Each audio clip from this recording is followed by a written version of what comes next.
There we go. Should be better now. Hopefully you can hear me now.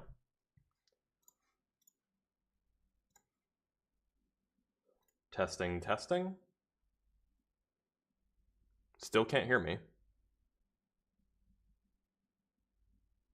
No? Still no audio. Okay, let's try something else.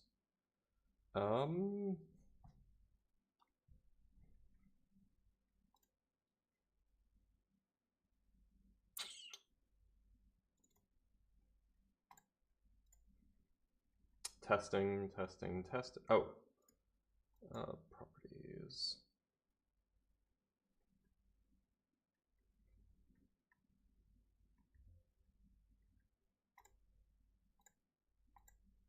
Testing, testing. How about now? Can you hear me all right now?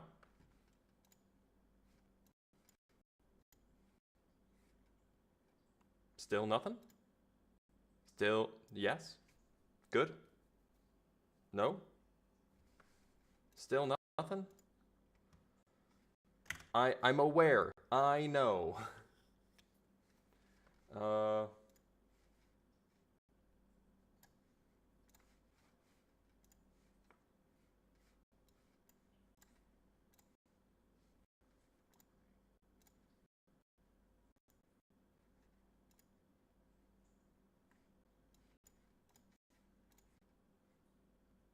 Testing, testing.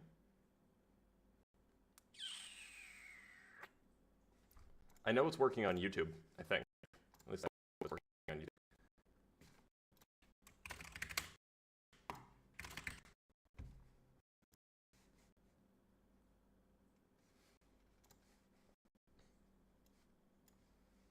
Yeah. Okay. We are going to, I have an idea.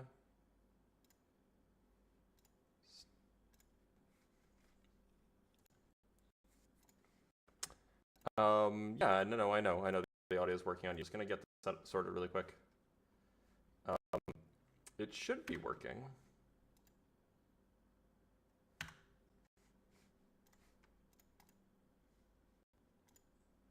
Device not available or connected. Okay, well, that's strange. Sorry, y'all, just give me 1 minute. This is indeed the YouTube only portion of the stream.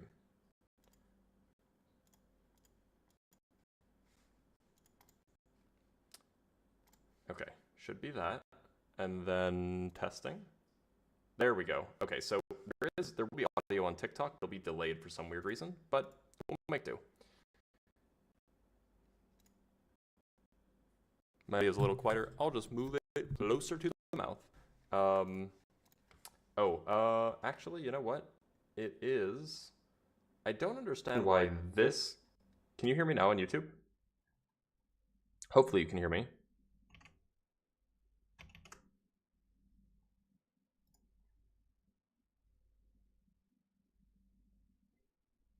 Okay, so you can still hear me on YouTube. Okay, yeah, that's what I thought, because now it's just, yeah, should be better.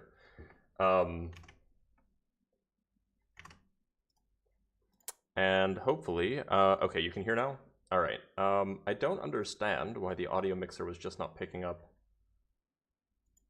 Like if I add an audio, if I would like to add, oh, actually, why can't I just add the, well, I still don't understand why it's not working. There's probably a voice delay between what you're seeing in my face, but you know, we'll do what we can. Right, so let's bring up our first guest. Remember to like the live as you're coming in. We can get more people in here to have more conversations. It'll be all a good show. Yeah, can you hear me? I can. Let me just give me a mic check really quick. I want to make sure that YouTube can hear you too. Go ahead. Oh yeah, testing, mic test. Should be good. All right, what's up, Mari? What's good? What's good? It's been a while. I don't know if you remember me or not, but I mean, vaguely. All right, so tell me what's up. Sure. So I guess my best argument is I make the argument from I basically make the tag argument. It's basically just going to be the argument that without God, things like logic, reasoning, ethics become impossible. And I don't mean in a sense that do them, but they have no justification for. Your mic just cut out, by the way. I don't know if that was because you stepped away or. Yeah, yeah, for sure. I'll just kind of repeat. Yeah, so I don't mean impossible by that atheists can't do these things, but I mean impossible in the sense that atheists have no reason to justify in doing these things or engaging in these things. So why should I believe that that's the case? Yeah, because I mean the impossibility of the contrary, right? I don't really believe that it's coherent to, I mean, I haven't even seen any justification from any atheists. Right. Well, look, I get that that's what you believe, but if your goal is to convince me, you have to convince me to believe that. Well, are you able to provide the contrary? I mean, that's not how you make an argument, right? That's not how you don't convince someone by saying, "Hey, can you prove me wrong?" That's not how you convince somebody. Well, no, I mean, the debate pretty much insinuates that if the atheists cannot provide a justification, therefore, I mean, their worldview really is incoherent, right? There's no reason to believe in their worldview. That's not how that works. Like, if you're making the claim that something's incoherent, then you should defend that claim. It's not on me to defend the claim for you. Wait, so are you basically conceding that you cannot provide a justification? I'm not conceding that. I'm just saying that if you want to make an argument that something is, that something is the case. For example, if you want to make the argument that an atheist cannot justify this, then you should defend that position. Otherwise, I'm just going to say, I don't believe you. It's not convincing. Yeah, well, let's see you try it. Let's see you try to give a coherent... Look, if your goal is to convince me, it is your job to convince me. I shouldn't I shouldn't have to talk at all in order for you to convince me, right? I mean, okay, yeah. Like, you should make the argument.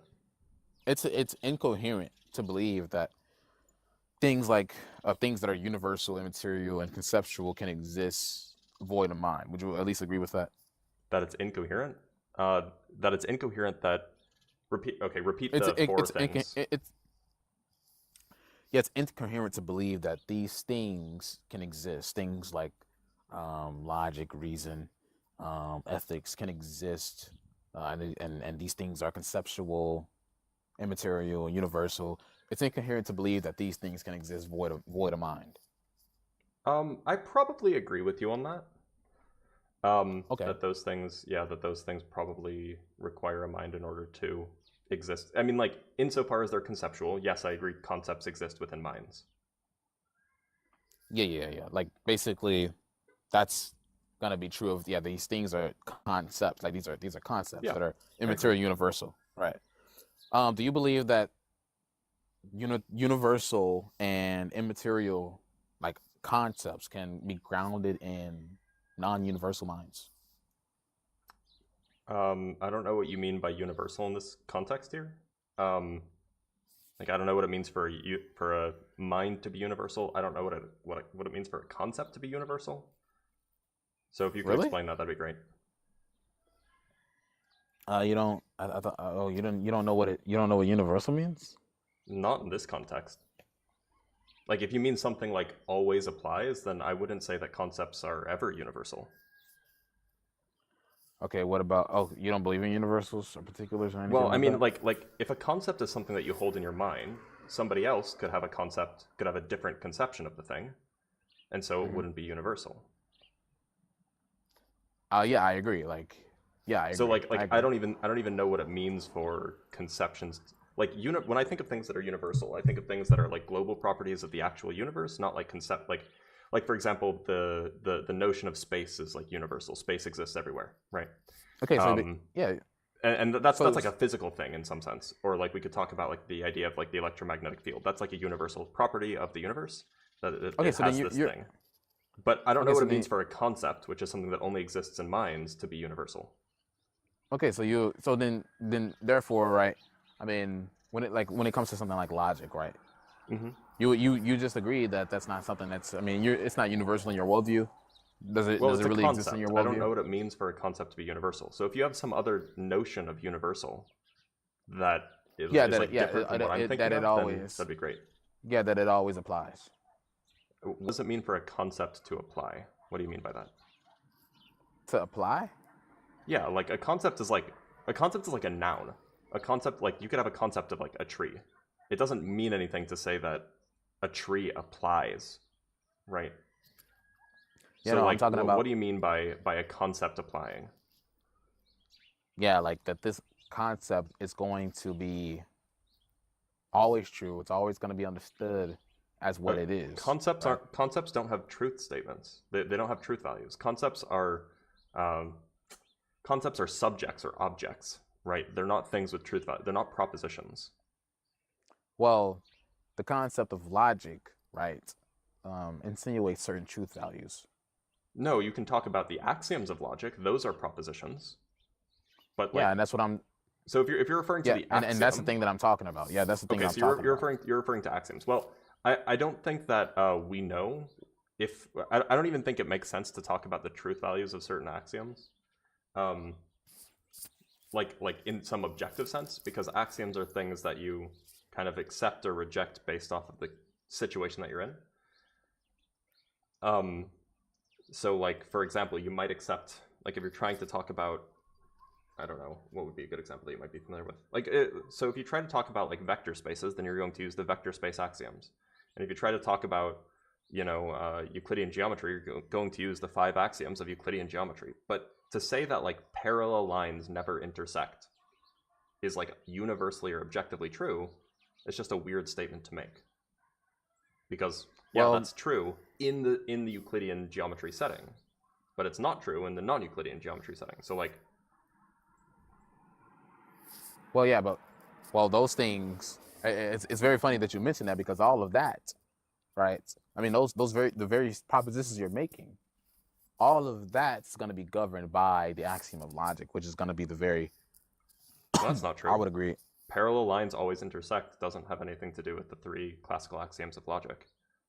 No, I'm saying your proposition, your expression of that is going to be governed by the 3 laws of logic. Well, that's not true. Because of the law. The proposition, parallel lines always intersect. That is independent of the 3 classical laws of logic, right? The 3 classical axioms. It's when just, I say governed, it's an independent statement. Okay, can propositions make sense without the 3 laws of logic existing? Sure. Really? Yeah, you could have other logical systems that have well-defined notions of propositions. So, oh my goodness. So if the second law of logic doesn't exist, right? You can make an argument. What ordering are you using for the second law? The classical order. What's the classical order? 1, 2, 3. No shit. Which one are you referring to?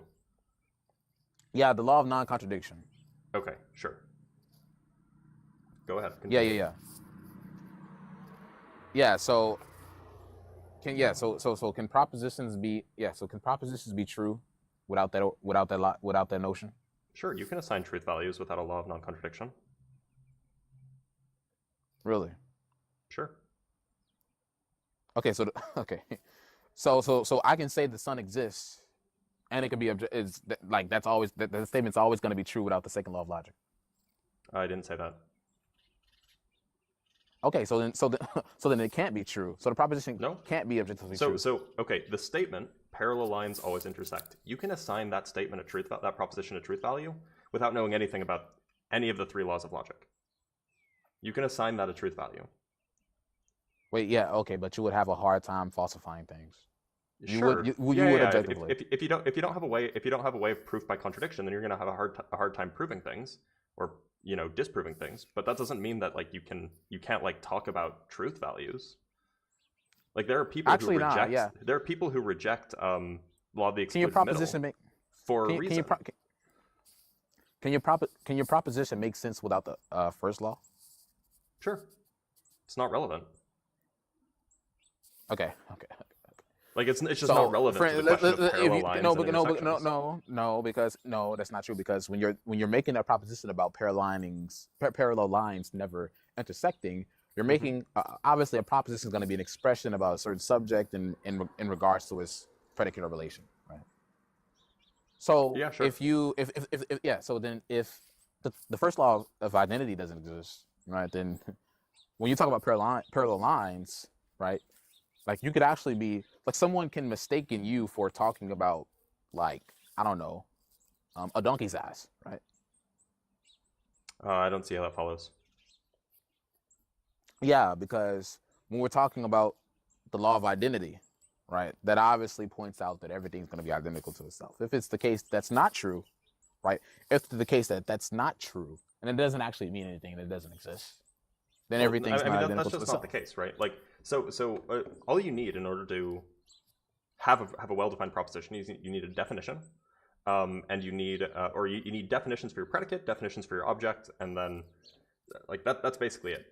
So you can just write down a definition for parallel lines. You can write down a definition for intersections, and then you can just assert your proposition is either you can either just accept the axiom or reject the axiom. Now, you might have a hard time proving anything if you don't accept the law of identity. Of course, you'll have a very, very hard time proving that. Or not proving that, using that to prove something else. But that has absolutely nothing to do with whether or not you can accept or reject the axiom. Wait, so then okay, so then if it's the case that the axiom doesn't exist, if it's not true, if we don't have to I affirm didn't it, say that it you doesn't exist if it's not true. well that's the hypothetical that I'm stipulating. Oh. Well, axioms are concepts, so they exist in minds whether they're true or not.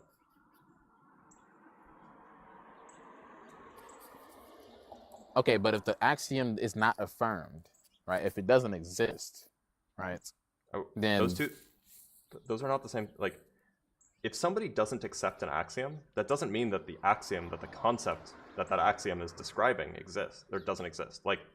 I can discuss the concept of, the parallel line postulate, which is the axiom that we're talking about, even if I reject it. Like, that concept doesn't cease to exist.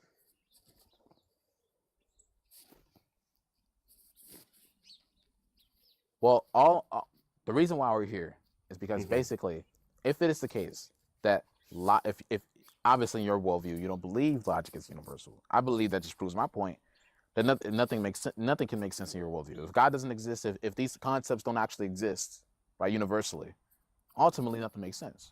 Why does that mean nothing makes sense? Nothing actually makes sense because if you affirm that axiom, I can just affirm it differently, or I could just say that well that doesn't really exist, and then every time you speak, I could just talk about something else. Yeah, I don't see how, like, you changing the topic doesn't mean that nothing makes sense.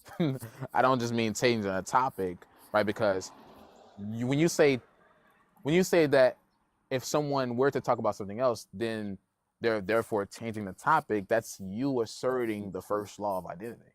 No. Yes, I mean, because perhaps it's asserting the contradiction of it's asserting that the first law that the sorry, let me rephrase. Perhaps it's asserting that the contradiction or the negation of the first law of identity is false, which, if you accept the law of the excluded middle, implies the first law of the law of identity. But it's not the same thing. But again, again, the point is just because you can't talk about something in some, like, useful way doesn't mean that the world doesn't make sense. well, it may make sense in your mind, but it doesn't. Yeah. You don't actually know anything. You don't actually know. What do you mean by no? Yeah. Do you mean justified true belief, or by affirming what is true? You can't actually do that. You can't actually do that. Well, yeah. So the question is how do we figure out what's true? That's a hard problem. I don't really have a theory of truth. But insofar as we can, like, check that things are true, like, yeah, I can know things. Okay, so in your world, you think you can actually know what a tree is? Yeah, insofar as, like, in any, like, reasonable definition of truth, where, well, given the definition of knowing being just a justified true belief, and with any reasonable definition of truth, then yeah, sure, I can know what a tree is. Okay, tell me what a tree is. Yeah, it's a thing with a typically hard trunk that grows out of the ground. You're wrong. Okay. Because what is a tree then? You see how in your world I can just say that that is actually not what a tree is, and a tree is actually a mailbox? Well, I mean, you can say that. I don't care. Like, Which one one of of the us things that we which one one of of us the is things that right? we Which one of do. us actually knows the truth here? Which one of us So actually has the Murray, truth here? one of the reasons why we have this notion of logic to begin with, and why we have language and why we have mathematics and things like that, is because it enables useful communication. So I agree that if you want to have a conversation with somebody, you should set the ground rules as to what axioms you accept and what axioms you don't accept.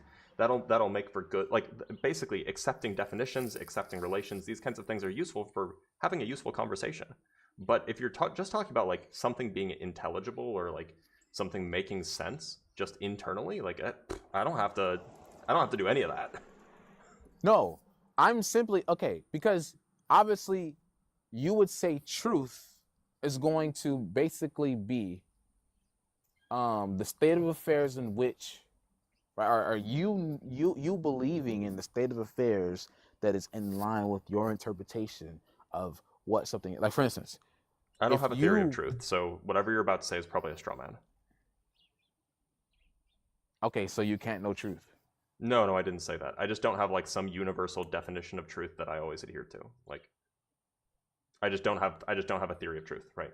Like it's not something that like I haven't heard any satisfactory theories of truth that are like universally applicable. So like I just like I use like I'll talk about truth in like an empirical sense. I'll talk about like logical truths given some set of axioms. Like I'm a pluralist, if you will. How do you know if a belief that you, for instance, if you believe that a tree is in front of you, Mm-hmm. right? And you say you know that, and you define knowing as having a justified true belief, right? How do you know your belief is a justified true belief? Yeah, so in that case, we're talking about what you might call like an empirical truth. So an empirical truth would just be something that you can go out and check. So in this case, I would take a picture and I would check the picture, and I would go up and touch it, and I would make sure that it aligns with my senses. So that's how I would define like an empirical truth, right? It would be something that you have a concordance of evidence that leads you to believe such and such a thing is true, or that such and such a thing, yeah, that such as that the proposition there exists a tree there is true. Yeah, but if things are just gonna be defined based off of what you define them as, how do you know your definitions? How, like for instance, because you're saying, oh, in order for me to know there's a tree in front of me, I could just look. I can take a picture. How do you know that's Yeah. actually a picture? Well, look, so in this case, you can present like a concordance of evidence. So if you're not sure about the picture, then you can go up and touch it, and you can smell it, and you can use a whole bunch of sense data. Um, that's like one way that you can talk about empirical truths. But the point is that like this is a kind of a moot point when this has nothing to do with the intelligibility argument that you were making. Now you're asking is how can I figure out what's true? And even if I don't have an answer to that, I don't see why I should accept your position. Okay. I mean, I just don't see how, if logic is something that is not universal, it's not something that can always be applied, right? Because ultimately the guy on side of you can say, well, actually, the law of identity doesn't actually exist. That's just something you made up in your mind, but Do I you don't think agree that with all that. propositions have truth values, or are either true or false? Yeah. Okay. What about the statement that uh, oh, and are those truth values are they objective, like unchanging, eternal, about propositions? Uh, I think so. Okay. What about it is 7:48 p.m.? That's a It is proposition. 7. Okay. Is it true or false?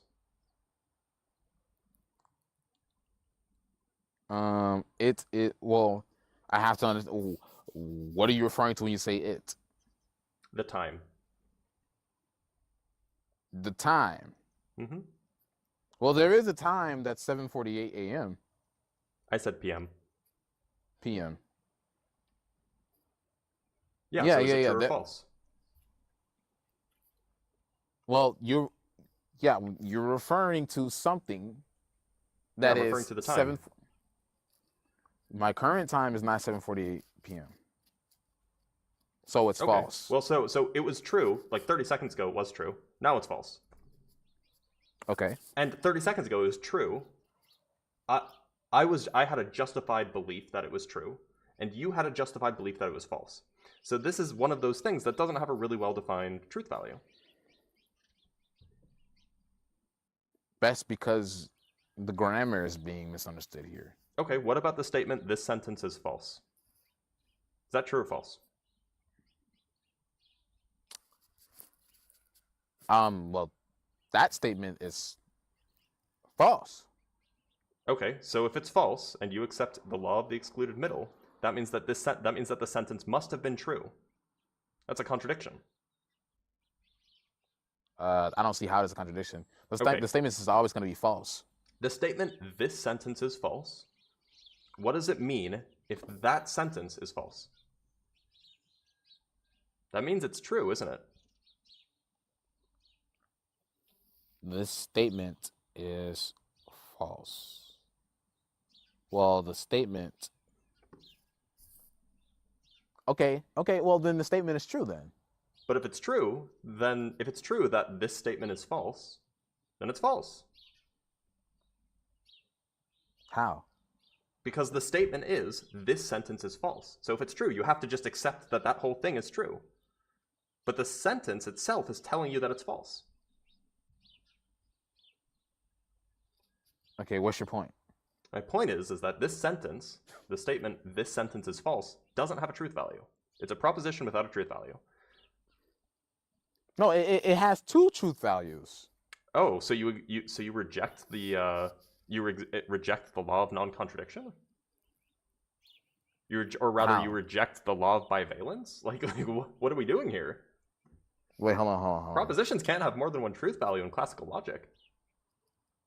I thought it was the case that a proposition cannot. There's no like value in the middle of truth or false. The law of the excluded middle states that every proposition is either true or false. Really? Yes. That if the proposition is not false, then it's true. If it's not false. And if it's not true, then it's false. That's crazy.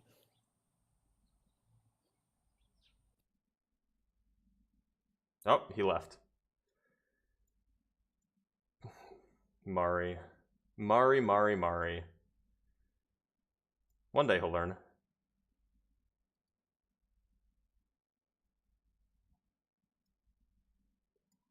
All right, let's bring up Shrink Malkos. By the way, if you're watching from TikTok or YouTube, make sure to like and follow, like and subscribe, whatever you're doing. Make sure to do that, because then we can have a useful conversation and you can watch again later. So, Shrink Malkos, how's it going? Good, how about you? I'm doing You all can right. hear me?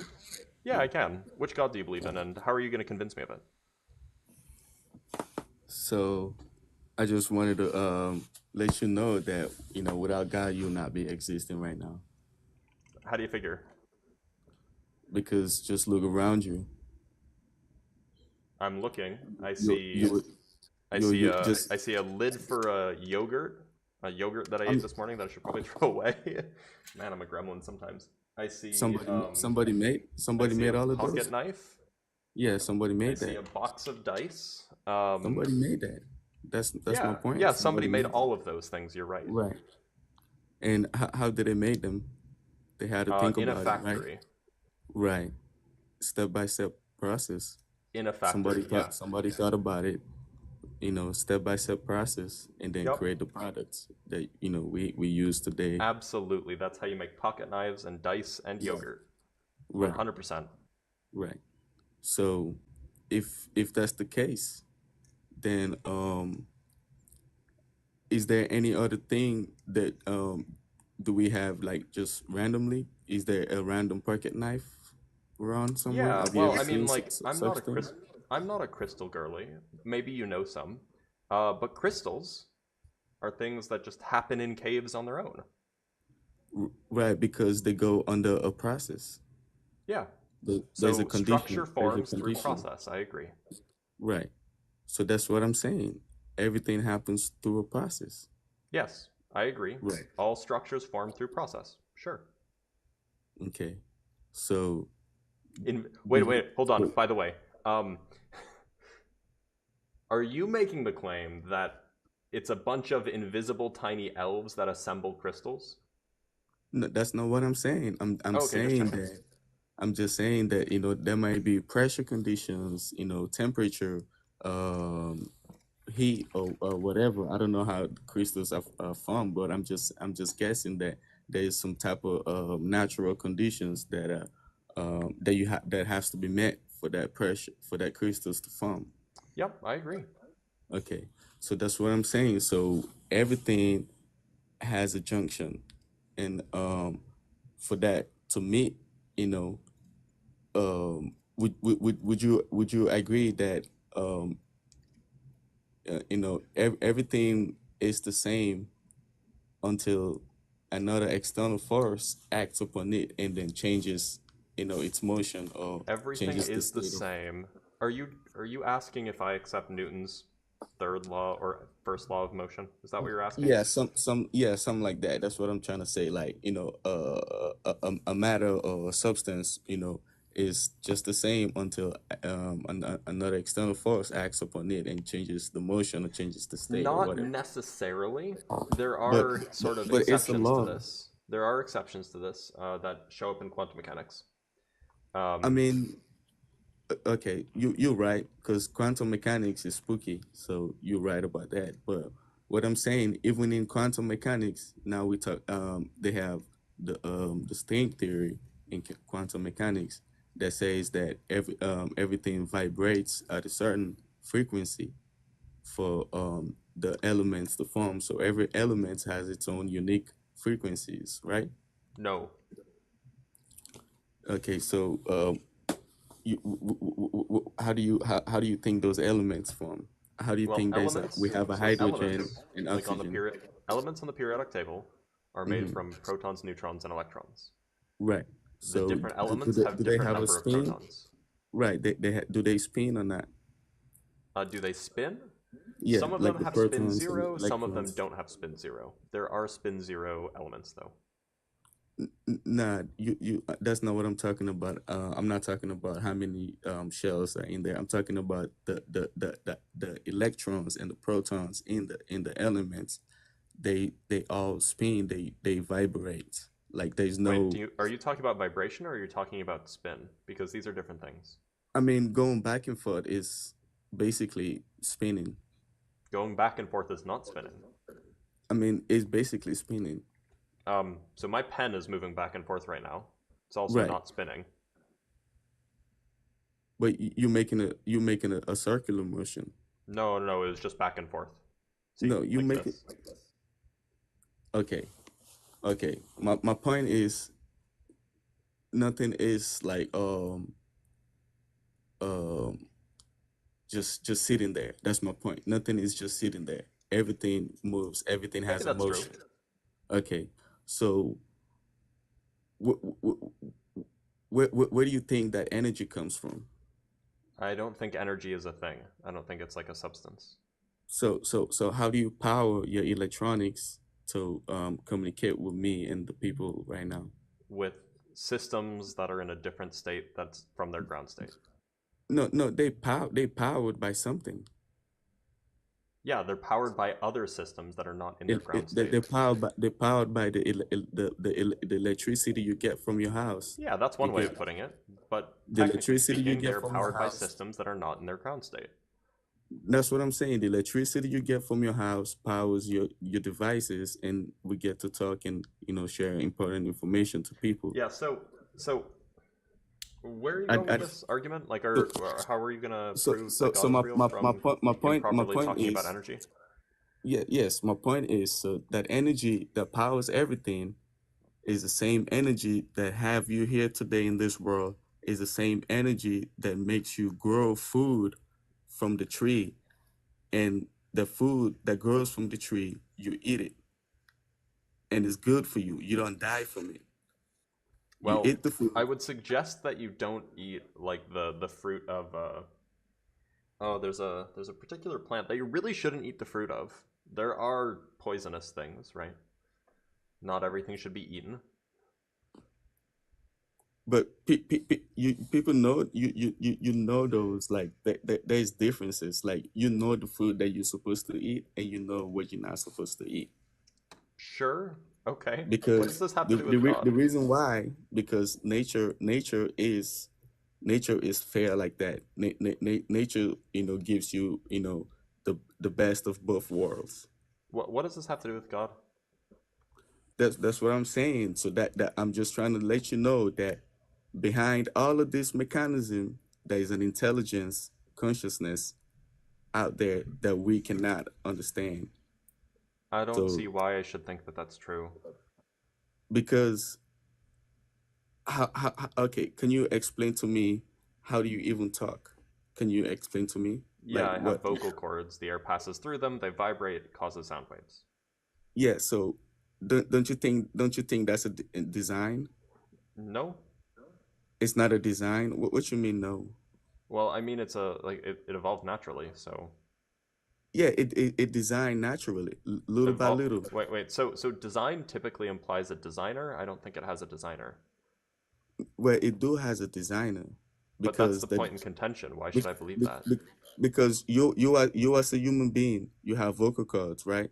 So you can Yes. speak, and then you have eyes, so you can see, and what you see, you can speak Yes, about those it. are functions. Yep. And those are two different properties. Those are two Yep. different organs that you have as a person, and you have another organ as a brain. You can think. Yep. So, don't you think there's a purpose of that? Like, don't you think Nope. that's so? There's So you function. I'll agree okay? that there's So function. I wouldn't say okay, that there's purpose. okay. Let's go back to the beginning. I said all the pocket knives that was lying in your room, the Mm-hmm. yogurt cover, and I all only the have one. stuff. Okay, so somebody made those. There's no random pocket knife somewhere. A random pocket knife ain't come out of nowhere. Yeah, probably Somebody not. made that. Right. That's what I'm saying. Just as that, you ain't randomly just sit right here. Our parents had to make love for us to come here. Yeah. Right or wrong. So there's a decision in everything that manifests. So Again, what about crystals? that's what I'm saying. There's Where's the the decision there? conditions. There's certain conditions that were met for them crystals to form. Right, but that's not a decision. No, it's a decision By who? that you cannot explain. That you don't have a proof for. I don't have a proof for it either. But we know how But we crystals know. form. Crystals Yeah, form by natural processes. right. But those natural processes, it's not just any. There's some certain places that a crystal will form, right? The crystal just don't form any random places. Yeah, A yeah, yeah, yeah. crystal, The crystal conditions is have to not be gonna right. form. It's not gonna form in my house. It's gonna form in a cave somewhere because that's what That's where it can form. That's where the properties of forming crystals are. Yes, there are certain properties that crystals form in preferentially. That's what I'm saying. So What does that have to do with anything?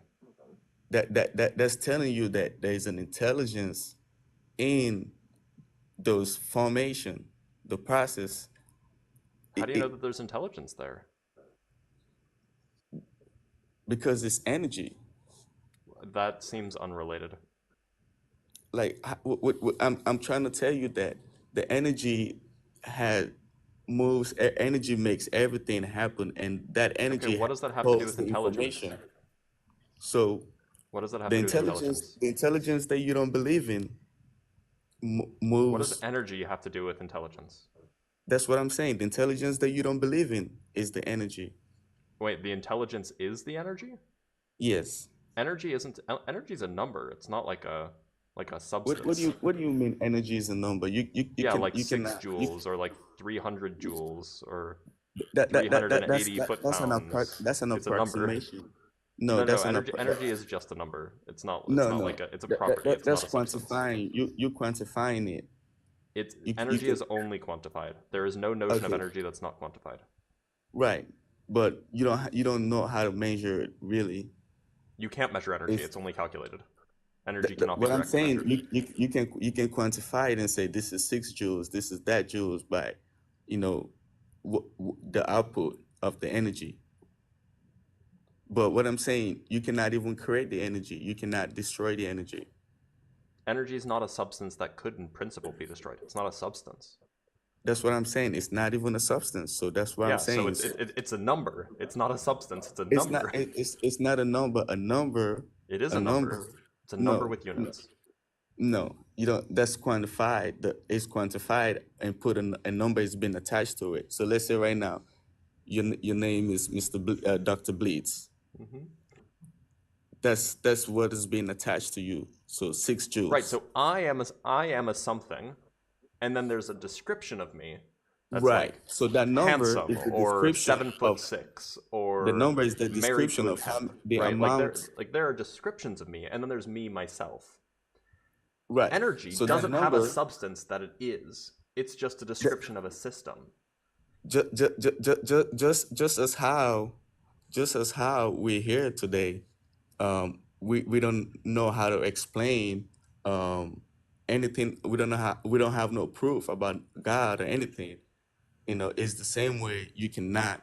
The energy is just a substance. You can only attach a quantity of it and be like 6 I think that joules. you're struggling. I would make a recommendation before you come onto a live trying to prove God exists and using like some argument about energy that you don't understand. You should take a class on classical mechanics, preferably more But than what are 2. you talking about though? That would be good. What are you talking about though? What I'm In talking about is energy. that you don't know what energy is. I'm telling you that the creator that you don't want to agree that there's a creator works with energy. That's what I'm saying. You And I'm cannot telling you, you separate. don't You know what cannot energy separate is. energy. You cannot separate energy from God. I know It's that that's what you impossible. think. I'm telling you that you're not using those words in the way that you think you do. Like those words don't make sense in the order that you're saying them because those Okay, words tell are me how. definitions and you don't know what they are. Okay. Before I leave, can you tell me how it don't make sense, and then I'll leave. Yeah, energy is a number. So to say that an entity is energy is a category error. But I'm disagreeing that energy is not a Okay, number. and you're wrong. Okay, can you prove that energy is a number? Like, Yes, where do you? energy How? is defined as the quantity, i.e., the number that is No, associated with the time translation symmetry of a Lagrangian. no, That's what no. energy is. That's not what energy is. It is. Energy is the ability or capacity to do work. You're That's about what energy is. 100 years out of date with that definition. No, Yeah. it still stands today. What are you No, talking it about? doesn't. Energy, That's a reasonable is the way. definition in many classical systems. That's just not how energy is defined anymore. Energy is the ability for you to do something.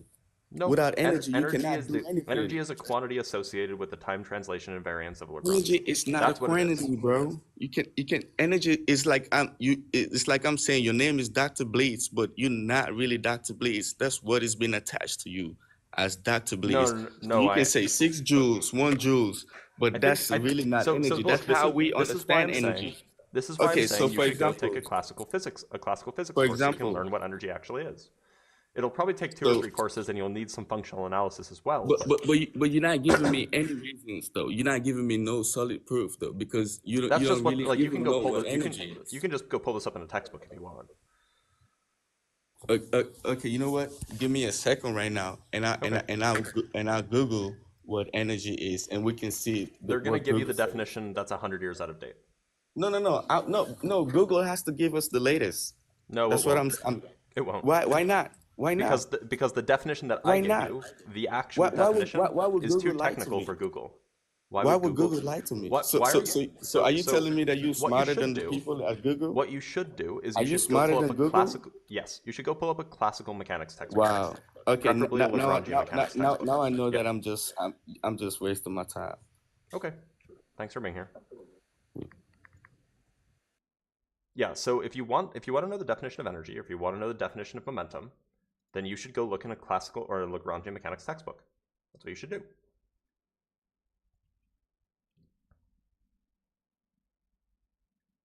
Oh, let's make sure that we don't have any guests in the... Oh, we do have some guests in the YouTube guest box. All right, let's bring up another guest from YouTube, actually. Hopefully the audio will be okay, but the audio is not always super reliable. So let's bring up a Jetstream, is that who I think it is? Yeah, one sec. Let me just make sure that I get your audio through to the live stream, and then we'll be good to go. I'm not as sophisticated as Justin is, so I have to make sure that I'm less good at this. Right? One moment. Hopefully, I'm hoping. Actually, let's just do this. Oh, wait a minute. Wait, we might be okay. Almost. Well, no, I can definitely hear you. But I'm just trying to get your video up. We have your video. Excellent. We have. The whole time I couldn't hear the other. We have your video. Great. All right. All right, Jetstream, what you got for me? Well, I'm sorry. Give me just a second while I. Okay. There we go. You with me? Yeah. I wanted to talk to you. I couldn't hear what the other person was asking you, but I think what he started to touch on was an argument that I wonder what you'll do with, because to start with, you don't subscribe to multiverse theory, right? It depends on what you mean by multiverse. So there's an infinite number of universes, right? And we just are living in one of those. So basically anything that is possible to happen has already happened or will happen, right? So I think that there's one universe, but I do subscribe to the many worlds interpretation, which has a bad name. It doesn't actually mean there's many universes. It's one universe just with different branches in the same place. So is there another Earth with everything like identically the same, except instead of Jet, my name is Fett? And is there another world? Sure, but it's the same Earth. It's just a different branch. A different branch. So does it exist in the same space? It's just as real. Yeah, that depends on what the initial conditions are, but yeah. Could I go there? No. I couldn't go there. Why not? Because your quantum state is orthogonal to its. Okay, see, you're getting into that quantum mechanics stuff. This is a quantum mechanics idea. Yeah. Is there a way that you could simplify that for somebody who doesn't have a background in quantum mechanics? How we can that there are infinite copies of our own world that exist? Okay, so the best, unfortunately, no. This is like a strictly quantum mechanics thing. But have you heard of like quantum spin with like electrons? They spin up, they spin down. No. Okay, so then no, I cannot. Okay, so actually no. Let me. There actually is an analogy. There is an analogy I can use. Play a chord on a guitar. Actually, no. Let me. Play a single note on a string on a guitar. Right. That string is vibrating, but you can actually put that sound wave through like a spectrogram, and you'll see that it's actually vibrating at a whole bunch of different frequencies all at the same time, and they're adding together to make the sound that you hear. But each individual vibration, each individual frequency that string is oscillating at, it'll have like its dominant oscillation, and it'll have its like harmonics and so on and so forth. Those don't interact with each other at all. They can't even in principle interact with each other. They're orthogonal. Now, if you add nonlinear stuff, then they can. But that's like for the sake of this analogy, the different Earths would be different frequencies of the same string oscillating. And we know that. We know that because we can look at the spectrograph of a guitar string vibrating, that we know that, in fact, there are other Earths that are vibrating slightly differently. In the analogy, the guitar string is vibrating, and it's vibrating at multiple different frequencies simultaneously. And those frequencies are overlapping, but they don't interact with each other. They're not like affecting each other. Okay. And so if you imagine that our Earth was just like one of these frequencies, and the other Earth was another one of these frequencies, then they are both on the same string, but they can't talk to each other. So what is the vibration? What is the driving force that has created all of these spin? Like, what is the plucked string in your analogy? In this case, it's like the wave function, which is a quantum object. A quantum object. And so, like, do we know what causes this quantum object to exist, or have we observed this quantum object, like, This is a doing question. things? It's a question of ontology. Um, but Okay. so like this goes deep into like what's actually real, what's actually just conceptual. Um, Hmm. Well, I under guess for this, my, I'm trying to determine, are you coming to this conclusion that there are multiple worlds? In fact, and if, unless I am misunderstanding you, an infinite number of worlds where like everything that is physically possible is happening all at the same, it is all happening. Are we coming to that belief based off of empiricism or a priori, like just by thinking about it, we're yeah. coming to that belief, So or what?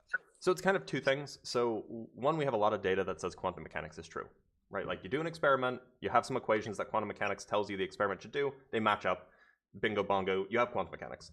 Then the question is how do you interpret what these equations are telling us? That's where you get Mm-hmm. into interpretations, and that's tricky. Right. The interpretation that I'm presenting, this many worlds interpretation or the Everett interpretation, um, this is sort of, at least the way I think of it, it's kind of like the bare bones interpretation. It's what happens if you don't add anything else. On the other hand, you can take this quantum mechanics that you get, and you can add on this extra fact to your You can add on this extra fact to the universe, which is that when you measure a thing, something magical happens, and the wave function collapses. If you add that on to your quantum mechanics, then you get a different interpretation, which is, when you make a measurement, you get a random result that depends on, the system or whatever. And So by so, the very act of trying to test your hypothesis about the many worlds, it would be self-defeating in some way. Like the act of testing it would. maybe, I mean, as far as we can tell, nobody's come up with a good way to test it yet, but it's not to say that it's unfalsifiable. The point Okay. is that we have a whole bunch of different interpretations of the same set of data, and we can't really separate them yet. Yeah, I think that that is interesting. I don't necessarily understand how that is different functionally from a multiversal worldview. So I guess would one of the main differences be that do you believe these other Earths exist somewhere in real space or in a different sort of quantum dimension? It's so like there's kind of like the standard so there's like, if you ask a cosmologist, people who study like the universe as a whole, about a And multiverse, what's they'll your be like, background, by the way, Dr. Blitz? Is it I'm just sort of a physics? I do relativity. I dabble in cosmology. I dabble in mathematics. Okay. I'm kind of in like a very gray overlap region. Anyway, but if you ask like a proper true cosmologist, they will tell you that a multiverse is like when you have a whole bunch of baby bubble universes, and they're like separate from each other. And if you could go faster than light, you could get from one to the other. That's Right. one notion of a multiverse. Then there's like this string theory notion of a multiverse where you have like literally different dimensions, and you can't cross those. And then you have then you have like the Marvel notion of a multiverse, which is just fiction, where you have like timelines and you can hop from timeline to timeline. That's like fiction. Sure. And then but like the many worlds or the Everett quantum mechanics is very much not a multiverse. It's just quantum mechanics doing weird quantum mechanics thing. It's not. It's just like it's still one universe, one space time. You can't go to the other ones. They're not like they're just real. They're just like, you can kind of think of it as like a ghost world. Like if there were two of these worlds, it'd be like one ghost world overlapping on our world. They're like in the same But place. for You just example, can't go. someone, yeah, but somebody in the other world would think that they're in the real world, and Yes, we're living in a their different. their world is just as real as ours. Yeah, they're all equally real. Yep. So yeah, I mean, would you say that belief is pretty widely held, or is there consensus in the scientific It's a large minority. large And minority? yeah, so it like various polls have been done, and like the Copenhagen one, the one that I had just explained, where when you measure it, it collapses and you get a random outcome. That's like, if it is the majority, it's like barely the majority. The many worlds is, maybe between 20 and 35% or something like that. And maybe if I ask my question, it'll make this all kind of clear, because I feel like what the previous person was maybe starting to get into was the argument from fine tuning. But if you believe that there's an infinite number of worlds and realities, By the then way, Yeah. Many worlds does not account for fine-tuning. It doesn't resolve that problem. It doesn't. Okay. Well, No. then let me ask you a couple. Same laws of physics, same constants, and all that. Well, but for example, if we look at gravity, right? If gravity were slightly stronger or slightly weaker, I mean, there's a good chance that planets do not form. That all of the laws of physics that allow planets to form, and stars, even atoms, right? That those, like a small change in the force of gravity would basically make all of that untenable. Is that a correct understanding? That is a decent description of what people think fine-tuning is. By the way, I should clarify, Many Worlds actually does resolve some fine-tuning issues. Like, for example, it potentially resolves the Higgs mass. That's a separate thing. But anyway, yeah, so, like, as far as gravity is concerned, like, we don't have any reason to think that Many World resolves that. But I don't know if fine-tuning is actually a real problem. Because, like, in order to say if you... Oh, I can't hear you, by the way. I don't know where you went. Oh, it says that you're muted? Oh, he's gonna come back. Okay. Yeah, I'd like it if we could talk about, if we could avoid talking about multiverses and many worlds in the same paragraph too.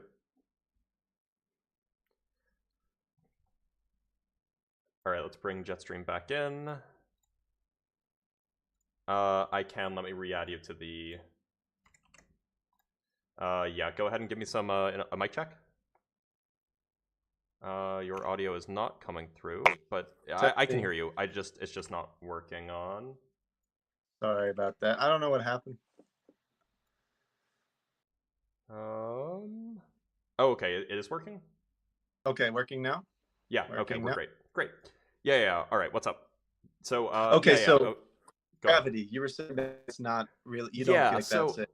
So the fine-tuning argument is really an argument about probabilities, right? It's saying, like, Right. the current universe is such and such a value, and if it had been any other value, and there's a lot of other values it could have been, then there wouldn't have been life. And then we say that, well, the probability of them being what they are now is low. But it's not clear to me at all that we have any idea what the other possible values could have been. Well, I think we are aware of what are you familiar with simulation theory, for example? I am. I don't take it seriously whatsoever, but I am familiar with it. You don't take it seriously? Well, no. But maybe I'll just run through it real quick for anyone who's not, right? So if our civilization will continue to advance to a point at which we can create lifelike simulations, which would appear for the people living in them to be identical to real life, right?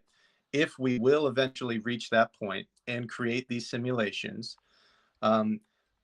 probability says that we will create, billions and millions and a lot, and probably an infinite number of these civilizations as long as humanity continues to exist.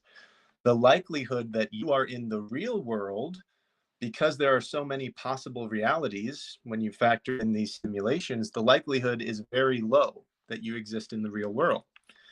So because there are infinite other numbers that gravity could have been set to, right? And maybe it doesn't accelerate things at 9.8 meters per second, right? Maybe it's 9.7, maybe it's 9.6. All the infinite numbers that it could be, how is that different than simulation theory? I know you don't agree with. So first, I reject, I mean, like, the argument from the simulation is like, the argument that you just made is fairly flawed insofar as, in fact, it's not that if the simulation is true, then there's a 50-50 chance, all else being equal, that we are either in the first universe that hasn't done any simulations yet, in which case there's exactly one universe, or we're in the last. Those are the only two options. If you're anywhere in the middle, then you've already made a simulation, and we haven't. So we're either in the first or the last. So a priori, with the principle of indifference, we get a 50-50 chance. And I'm also fairly convinced that it's actually not possible to simulate a universe with the fidelity that we have.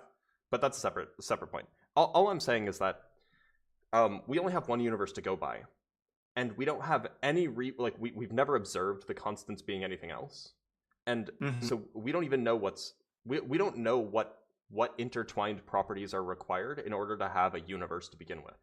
Like, it might be the case that the example I often give is like, if you have a circle, the ratio of a circle's circumference to its diameter is 3.14. So if you asked somebody who didn't know anything about geometry, it's 3.1415, it's pi. If you asked somebody who didn't know anything about geometry, and let's say you wrote a whole bunch of numbers on a piece of paper, or on a bunch of different pieces of paper, and on one of those numbers you wrote pi. You threw them into a bag. And, sorry, I'm going to get this analogy wrong. So essentially what I'm getting at is if you asked a person who didn't know anything about, or if you just told a person who didn't know anything about geometry that the ratio of the circumference of a circle to its diameter is 3.14 whatever, then they would be like, well, couldn't it have been something else? Why did it have to be 3.14? But then you learn a little bit more about geometry, and you find out that that's the only thing it could have been, right? But I understand. Let me see if I understand your point. I'll restate it for you, right? So you're saying that gravity accelerating things at a certain rate is a universal truth of the universe, just like 2 + 2 = 4. So to say, well, what if gravity accelerated things a bit slower is unintelligible as saying, what if 2 + 2 = 5? So, right? Is that basically so I'm saying that we can't rule that out, just because like we are in the scenario where we don't know we don't know how addition works, or we don't know how geometry works. It's just in this case, we don't know how a theory of everything works. We just don't have enough information to be able to make that claim. I agree that we don't have enough information, but I think for most people it seems reasonable to maybe gravity is not the best example, though I think it's a fine one. What if we were to look at something like the ratio of protons to electrons that exist in the universe, right? So if that ratio were to be slightly different, right? If there were slightly more protons, then, atoms may not interact the way that we're used to, and it would, it wouldn't allow potential for life. And so I guess your reasoning is seeming, and I'm not trying to be disrespectful at all, right? Good faith discussion.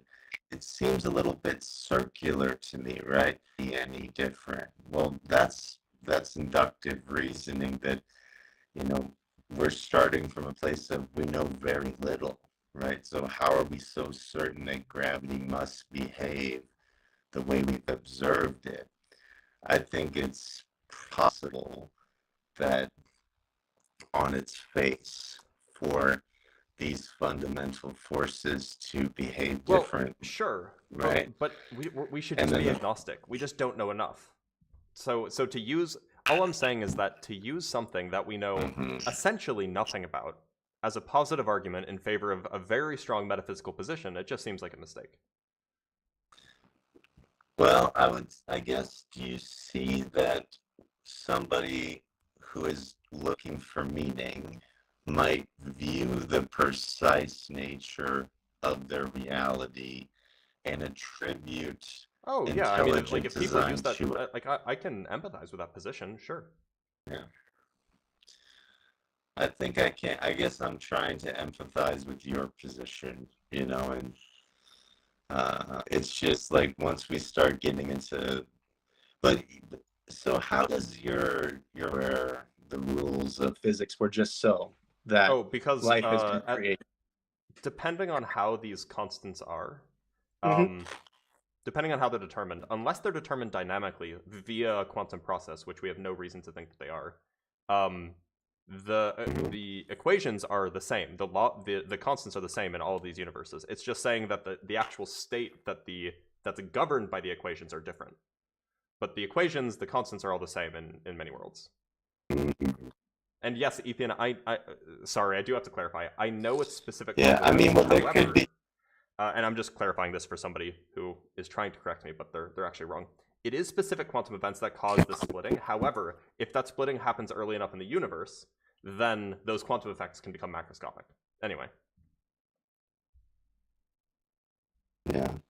I guess just trying to steelman your argument, I don't see why there couldn't be an infinite no life formed and there's nothing, just darkness, and then an infinite number of universes where the laws of physics were just, conducive to So life, and we live in one of those.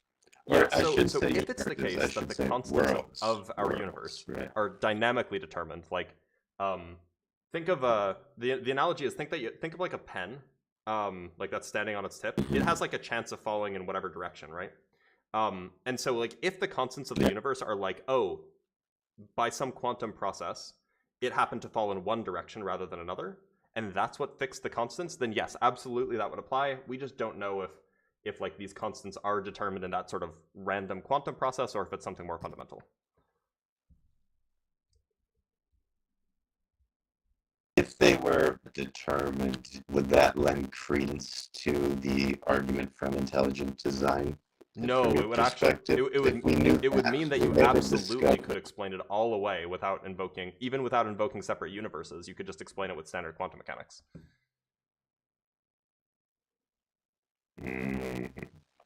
Interesting. You're starting to sound, with that pen analogy, you make me Yeah. think of Bertie Rothlet on the back Yeah. of the girl's fan. That's what I'm getting right now. Okay, well, I think I don't know if Okay. I'll argue too much more down this path, but like very convincing personally. My reasons for believing in God and Jesus as my Lord and Savior is, more based off of like historical, like what I believe people have done. And I appreciate you going through it Yeah, with of course. me. So, All right. Have a great good one. time. All right, let's move on to the next guest. I'm gonna alternate between TikTok and YouTube just so nobody gets left out. So if you're waiting in the YouTube queue, that's totally fine. I will bring up the YouTube queue person next, but there are people in the TikTok live who I should bring up. If you're watching on TikTok or you're watching on YouTube, make sure to like the live. It gets more people seeing this. It means that we can get more reach and we can have more interesting conversations at the end of the day. If you are watching on YouTube, make sure to subscribe, make sure to like the live, make sure to comment, all of these lovely things. If you are watching on TikTok, make sure to spam that like button. And if you're watching on either and you want to support me, there's a Cash App in the link tree. There's a Cash App in the description if you're watching on YouTube. You can also use super chats on YouTube. You can use, the donation things on TikTok. Whole bunch of different ways to support me if that's the thing that you want to do. But you don't have to. You can just keep watching. All right, let's bring on another guest. That person didn't connect. Let's bring on Youngzo.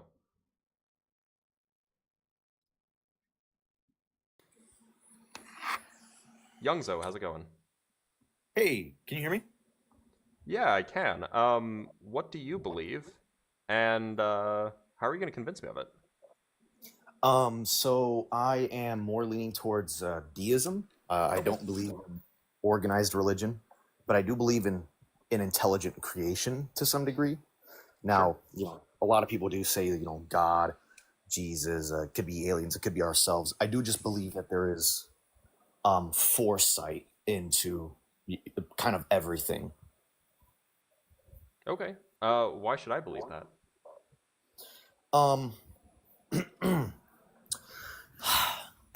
I guess just I believe it on the basis of, I'm not going to bring up the fine tuning argument. It's not the worst argument ever, but it's more so along the lines of, your many world theories. Why is there something instead of nothing? And you mentioned, the possibilities that, with infinite time, there's infinite possibilities of pretty much anything. I guess, can I ask you a question? Sure. You mentioned to the previous guest that it's best to stay agnostic with these sort of things, right? Because we just don't know. You mentioned that you're an atheist. So why do you have the atheist stance instead of the... So you should be agnostic about there are specific arguments that we should be agnostic about just because we don't have enough information. Like regarding fine tuning, I just don't think there's enough information to figure out one way or the other whether the universe is fine tuned or not. So we should be agnostic about fine tuning. But that doesn't mean that you should be agnostic about the whole thing, right? Okay, gotcha. So, and when you mention atheistic, you mean You don't believe in organized religion, or just the creation? I don't believe in a supernatural entity that created the universe. Okay, okay. And what would you say about foresight into things like DNA replication? Because I do believe that something as complex as DNA replication kind of implies that there is an end goal with what these processes are doing, because they could be completely random. Like you flip a coin a trillion times, there's a possibility that within those trillion flips 1,000 of them are going to be heads. It's not impossible. But what I guess with all these constants, why do they create something instead of just floating and doing nothing? Yeah, I mean, like, look. So as far as like, I'm not a biologist, so I'm probably as educated on this as you are, right? Insofar as we're probably neither of us are biologists.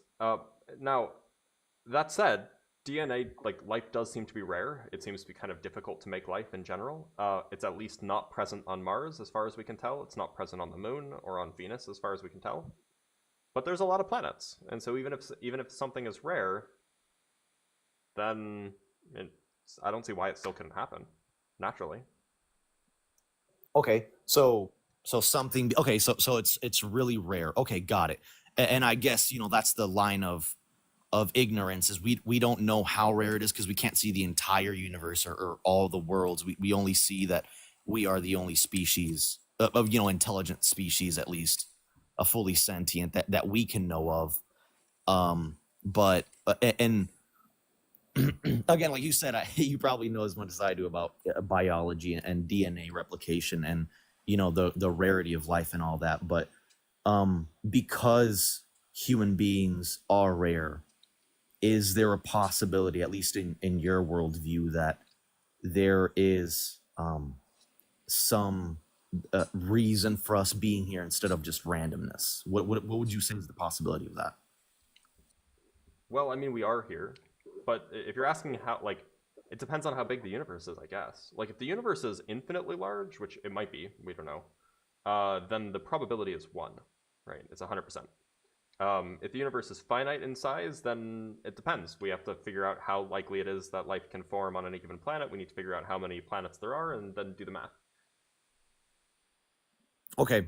And yeah, it's a bit of a tough argument there on both, because it is going back to that line of ignorance. We used to believe these different natural phenomena were gods, and the line of ignorance keeps getting pushed back, so we don't need a god of the gaps, right? At least, and eventually we'll know pretty much everything. I know we do have pretty much the majority of everything figured out. There isn't a theory of everything, but we know pretty much how the majority of things happen. Yep.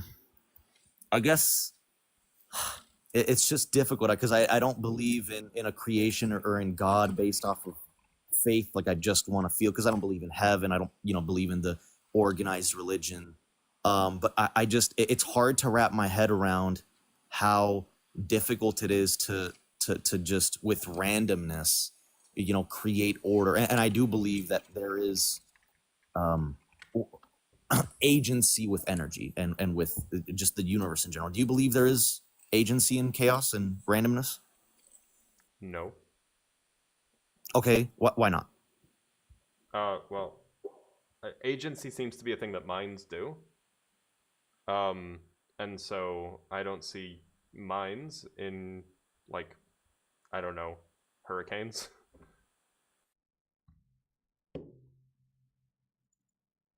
Sorry about that. I got a call. Okay. And can I ask you a question? Do you believe the universe is deterministic or probabilistic? I'm a quantum determinist. Okay, quantum determinist. Okay, so you can just think of it as determinism. Okay, so everything. If we were to be infinitely all-knowing, we would know how everything would play out in a system of a given. Yes. Insofar as we would know the entirety of the quantum state. Okay, gotcha. I can. Universe. Okay, I can wrap my head. Yeah, there's a. I'm gonna hop off here in a minute. Not gonna keep going down the same line, because it really is just it really just goes back to that line of ignorance. We just don't know. So it's it's hard to argue for or against anything when we really don't know 100% at least. Yeah, I mean, like there are good arguments for why, like, or there are at least convincing arguments to me for why I don't think that there's even a deistic God. And so, that's why I call myself an atheist, because I think that there are good arguments against even a deistic God. But what would be those? Can you give me some of those? yeah, so the first is that it seems more likely than not to me that the universe has always existed. And given that, you don't need a God to create it, right? And in fact, if the universe has always existed in one form or another, you don't even need a God to create life. Regardless of what the probability is, it would happen in at least one of these iterations, right? So if that's the case, and I think that there are good reasons, both empirical reasons and philosophical reasons, to think that that's the case, it just doesn't require anything. It doesn't require a God. Beyond that, I think that beyond that, I think that induction also provides a pretty good reason to think that, every mind that I've ever interacted with has a body. And so it seems very implausible to me that there exists a disembodied mind that created the universe. So at least those are like two kind of like, not foundational, but those are at least two fairly straightforward reasons why I think it's kind of implausible. I can agree with the second one.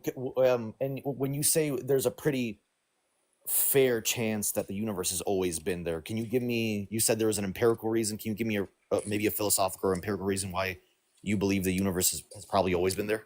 Yeah, so first, I think that the notion of time having like a finite past, I think that that's very, very, I think that leads to some weird paradoxes, because then, especially if you have some sort of creation ex nihilo, because you run into this issue where you require a mind or a God that is able to cause a process to happen without time already existing, and that's really weird. But as far as there's some issues with like the start of something is a process, and anyway. But there's some weird philosophical reasons why you might think that time goes on forever. However, empirically, we have recent data that seems to suggest that the universe is headed towards a recollapse. So the universe is expanding, and then it'll recollapse at some point in the future. I agree, yeah. And so that at least lends credence to this idea that the universe could just be in a cycle. Okay, and but time can be bent, and to some degree, if not fully, in all reference frames, at least to some degree manipulated. Time dilation to some degree. So how would it be impossible, if time can be manipulated in these ways, for a God to be outside of the bounds of time? Well, just because you can dilate time doesn't mean that you can it doesn't mean that you can escape it, right? Okay, what and the warping of time? Yeah, just because you can warp it doesn't mean you can escape it. Okay, and and I'm assuming you're saying this because inherently time it is defined by a state of change to some degree. Defining time is really hard generally. Like it's really, really hard. If you so first you'll be like when you're a freshman in high school, you'd be like, oh, well, time isn't real, it's just what the clock says. And then you'll go to grad school and you'll learn about relativity. You'll be like, oh no, time is like an inherent property of space-time, of the space-time manifold or whatever. And then you'll go read about it more, and you'll go get a university position, and you'll be like, oh, time is actually what a clock says. So the question of what is time is actually really, really hard to answer. So yeah, I got nothing for that. No, I get you. Do you believe time is a dimension? I'm assuming you don't, like, because you would agree that it's like a universal kind of constant. I believe time is a dimension. Classically, yeah.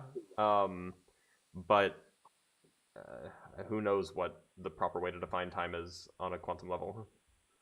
Because if there was to be a God, I would like to argue that if he was to be outside of time, there could still be a such thing as creation, because how would the universe having always existed, I guess, substantiate itself in how was it created in the first place if time wasn't created?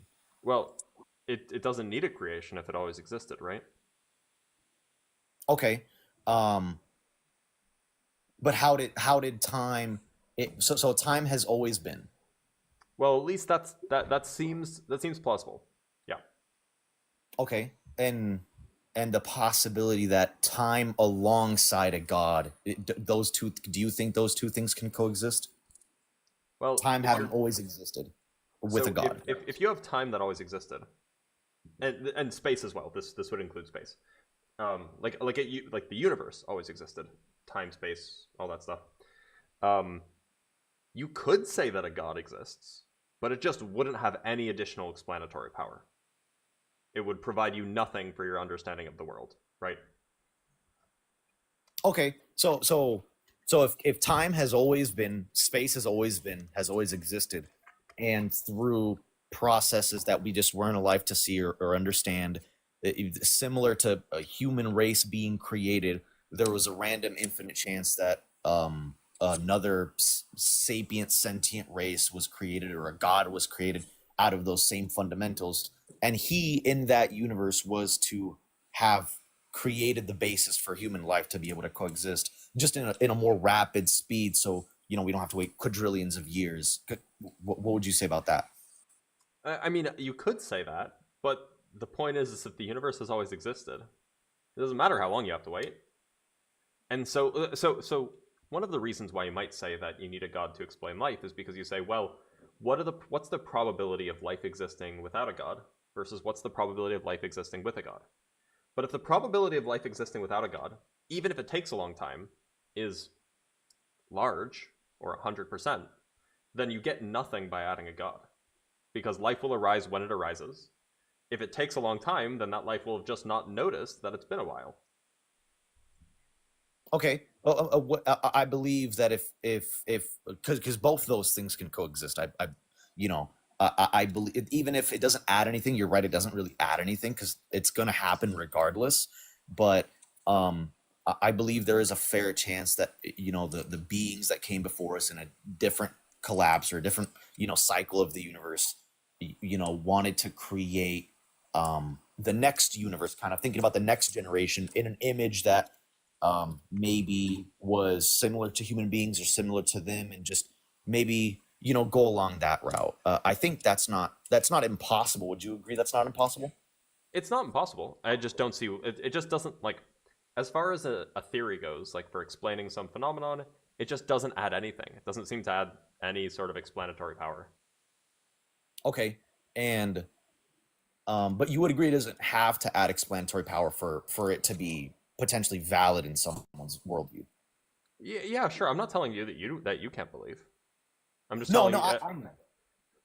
I'm I mean, yeah. So like, for example, I could believe that like there exists, an invisible horseradish that knows everything, but it can't do anything. And Okay. okay, I could believe that that's true, but it can't affect the universe in any way. We can't affect it in any way. So like, why believe in it, right? Right, the invisible dragon. Right, yeah. No, I absolutely. Yeah, I agree with that one. It's pretty tough because you can't prove that something doesn't exist, and you Well, can't. no, I'm not saying that. This is a separate thing. What I'm saying is that like you can add stuff to your ontology. You can add stuff to the things that you believe in. How you can believe in the invisible horseradish if you want, and maybe it's real, but there's no reason to believe in it because it doesn't add anything to the worldview, right? Okay, I understand. So I guess let me ask you one more question. So if all of these things that I'm telling you, if all these worldviews, even if they don't add anything, if Mhm. there is a possibility for them to actually exist, then would your stance be, instead of there's good evidence against it, more be agnostic? Why? This isn't a rude question. I'm just trying to figure out like why You're remain. fine. You're fine. Yeah. So look, even if so I acknowledge I could be absolutely wrong. Like the invisible horseradish could exist. There's just no reason to believe in it. I'm atheist with regards to the invisible horseradish, and I'm an atheist with regard to the deistic God. Like, Okay, they might most- exist in some metaphysical plane that doesn't intersect with ours whatsoever. But like then it may as well not exist, right? Okay, so you're more atheistic to the idea that there's no reason to believe in it because we don't need to believe in it, rather than there's good evidence against it. Well, what I'm saying is that so you can always posit more things that just don't do anything. That just don't do anything, right? But those things, like, what am I trying to say? So essentially, we have evidence. Thank you for the galaxy, Grayson. Essentially, we have evidence against, or we have reason to believe, at least. I don't want to call it evidence because that screams empiricism. We have reason to believe that things that do things that there don't exist. Like, we have reason to believe that there isn't an invisible horseradish that's like stealing my socks, right? Because my socks don't get stolen. I just inevitably find them, caught in the washing machine or whatever, right? So we don't have reason to believe that the invisible things that do things exist. But you can always add however many invisible things that don't do things to your ontology if you want. There's just no reason to believe in those things. They, for all intents and purposes, they don't exist. If by exist you mean are capable of interacting with the universe in any way.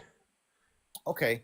I guess my main point is I believe there still is a good reason to believe in it, because from a rock to some of the smartest geniuses to have ever existed, there's a shift there that does take billions of years, but the possibility that we 10,000 years from now will have the technology or the advancement or the ability to potentially even create our own versions of humans or aliens or another world, I don't think that's super far-fetched.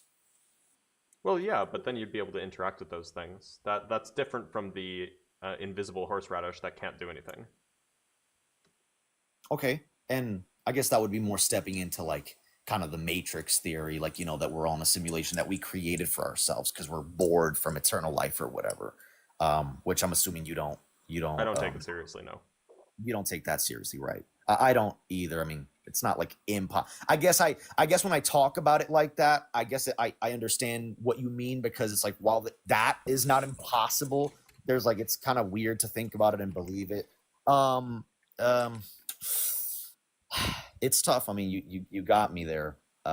There's not much. Yeah, I mean, I don't think either of our worldviews collide in any way, shape, or form, because I study physics. I love science. I don't believe in organized religion, but I guess there's really no actual absolute way for me or you to disprove each other on this. So I guess it really is just an impossible conversation. But you're really smart, and that's it's when I kind of put it into my own words and I thought back about it, like it makes sense why there's no real reason to believe in anything that doesn't directly interact with us. Well, thank you for the compliments. I am going to let you go, though. But thanks for being here, Youngzo. Have a good one. Yeah, absolutely. Have a good day. Take care. All right, let's bring up a guest from YouTube. Let's bring up Sven. Sven, can you hear me all right? Oh, Sven, you are currently muted. All right, do you have video? I can hear you. Do you have video, though? That's fine. Let me see if I can get the default. I know that there's a default thing that I can... there we go. Default avatar for you. Well, thank you. I look sufficiently awkward. Well, but no, yeah, it's so... not showing your default avatar. Anyway, let me just give me a mic check really quick. I want to make sure that people on everywhere can hear you. Yes, hello. Should be good. All right. What's up? Okay, yeah, so I intended to push a bit more on this thing. You call yourself an atheist, right? Not an agnostic. Yep. Yes, so you do hold that there are affirmative reasons to believe that God does not exist. Well, yeah, I mean, like, I think that there are, yeah. You'd say well, so, yes. I guess it depends on the type of God. If you're like, oh, hold on, TikTok cannot hear. Nope. That's weird. Hold on. Give me an audio. Hello? Oh wait, no, Hello, you can. hello? They can hear. They can hear. Okay, people were lying. Okay, People yep. were lying. You're good. You're good. Anyway, okay. Never trust the chat. Shard, thank you for the $3 on YouTube super chat. I appreciate you. Anyway, so Sven, yeah. So it really depends. Like, I would even go as far as to say that, like, you know, it's like I'm agnostic with regards to like whether or not Zeus exists. I'm agnostic. I'm an agnostic atheist with regards to whether or not a deistic god exists. Like in the conversation that we were just having, like you could just posit something that exists but has a non-interacting ontology. I'm an atheist with regard to like most Abrahamic conceptions of God. So it just depends on what notion you're talking about. Well, suppose that we're talking about just a sort of necessary foundation of the universe, something which is not contingent. Would you accept that, or would you Well, sure, say that but there I are might just call that the contingent things? universe. Well, it's fair. I'm not sure if it seems fair to call the universe itself a necessary thing, would it? Because the universe is just sort of a collection of a bunch of facts which surely are contingent. So, I mean, if the universe is they? necessary, then those facts must obtain. Well, I'm a determinist, Is every so you know it well, might very well yes. be the case that that's required. What sense of what modality are you using here? Are you using like metaphysical contingency, logical contingency? Like what are we doing? Well, I'd prefer to use metaphysical modality. I think that fits Okay. best for a metaphysical discussion, probably S5. Yeah. Okay. So in what sense are you? Can you define your metaphysical modality here? Just because every time I talk to somebody, they give a different definition. Yeah, I can understand that. There's a lot of them. So I'd probably say that something is necessary if and only if it must obtain in every possible world. Where a Okay, possible world, you can either treat it as just either sort of a concrete object or sort of Platingus abstract just conception that it's a possible state of affairs that could obtain. Possible in what sense? Possible in the sense that it's not logically impossible. Okay, So you this define is a possibility as logical a this is a negation of logical necessity. necessity is what we're really doing here. Well, if that's what we'd both, then I'd be fine with calling it that. Yes. Okay. So I'm not sure that it's the case that there are logical necessities. I'm not sure that it is the case that there are logical contingencies either. Well, on that view, what about, say, the law of the excluded middle, or the fact that the universe is eternal, as you mentioned in some previous discussion, that it goes sort of an infinite way back with collapses and recollapses? Would that not have to be? Would you view that as? Could it possibly be different? So is there? Can you derive a logical contradiction? You probably could not derive a logical contradiction if you assumed that it was different. Yeah, if you wrote down some set of equations that describe some alternative set of scenarios, you probably couldn't derive a logical contradiction. That's probably the case. Yeah, so I wouldn't think so. Could logically be different? Then sure, it could logically be different. So, I mean, some things could be logically different, and you talked about induction prior, so I'd like to just sort of... I've heard a lot about sort of arguments from fine-tuning here. I don't particularly like them. Are you familiar with the principle of sufficient reason? I don't generally accept it, at least not universally. What about a proposition that states that for every concrete contingent thing, there must be some explanation of that concrete contingent thing? When you say concrete, do you just mean like physical, or? I'll talk about concrete things in the way that it could stand in causal relationships. Yeah, we might have a problem there. Do you think that like concepts can have causal relationships? I would not say that concepts could have causal relationships, but I'd also say that a concept... I mean, you'd get into a different discussion there of whether some concepts are necessary or contingent, but I'd say that just for this, we could stick with concrete contingent things. We could talk about a mouse. We could talk about the movement of a certain particle at a certain time. We could talk about my flower that I currently have sitting on my desk. Yeah. So if we're talking about like physical things, then sure, I probably agree with that. That physical things that have causes have... Well, okay, yeah. So what was the statement that you're asking about? That namely... The statement that I'd like to make then is that is an explanation for each concrete contingent thing. And I mean, I think that's sort of presupposed in a lot of scientific reason for quite good argument. No, quite a good reason, just because otherwise you would have W- these ridiculous scenarios. I mean, if you conduct an experiment and you get a result, I'm assuming that you do not look at it and go, well, it could just be, for no particular explanation. It could just be that my socks were red today. You look for an explanation for those facts. I mean, you already sort of assume this inductive argument that there are explanations to the concrete contingent things. Yeah, so generally, I think I think that like the things that we encounter in day-to-day life, absolutely that's the case. I guess it does depend on what you mean by explanation. Do you mean like proximal explanation, or do you mean like some Well, sort of ultimate explanation?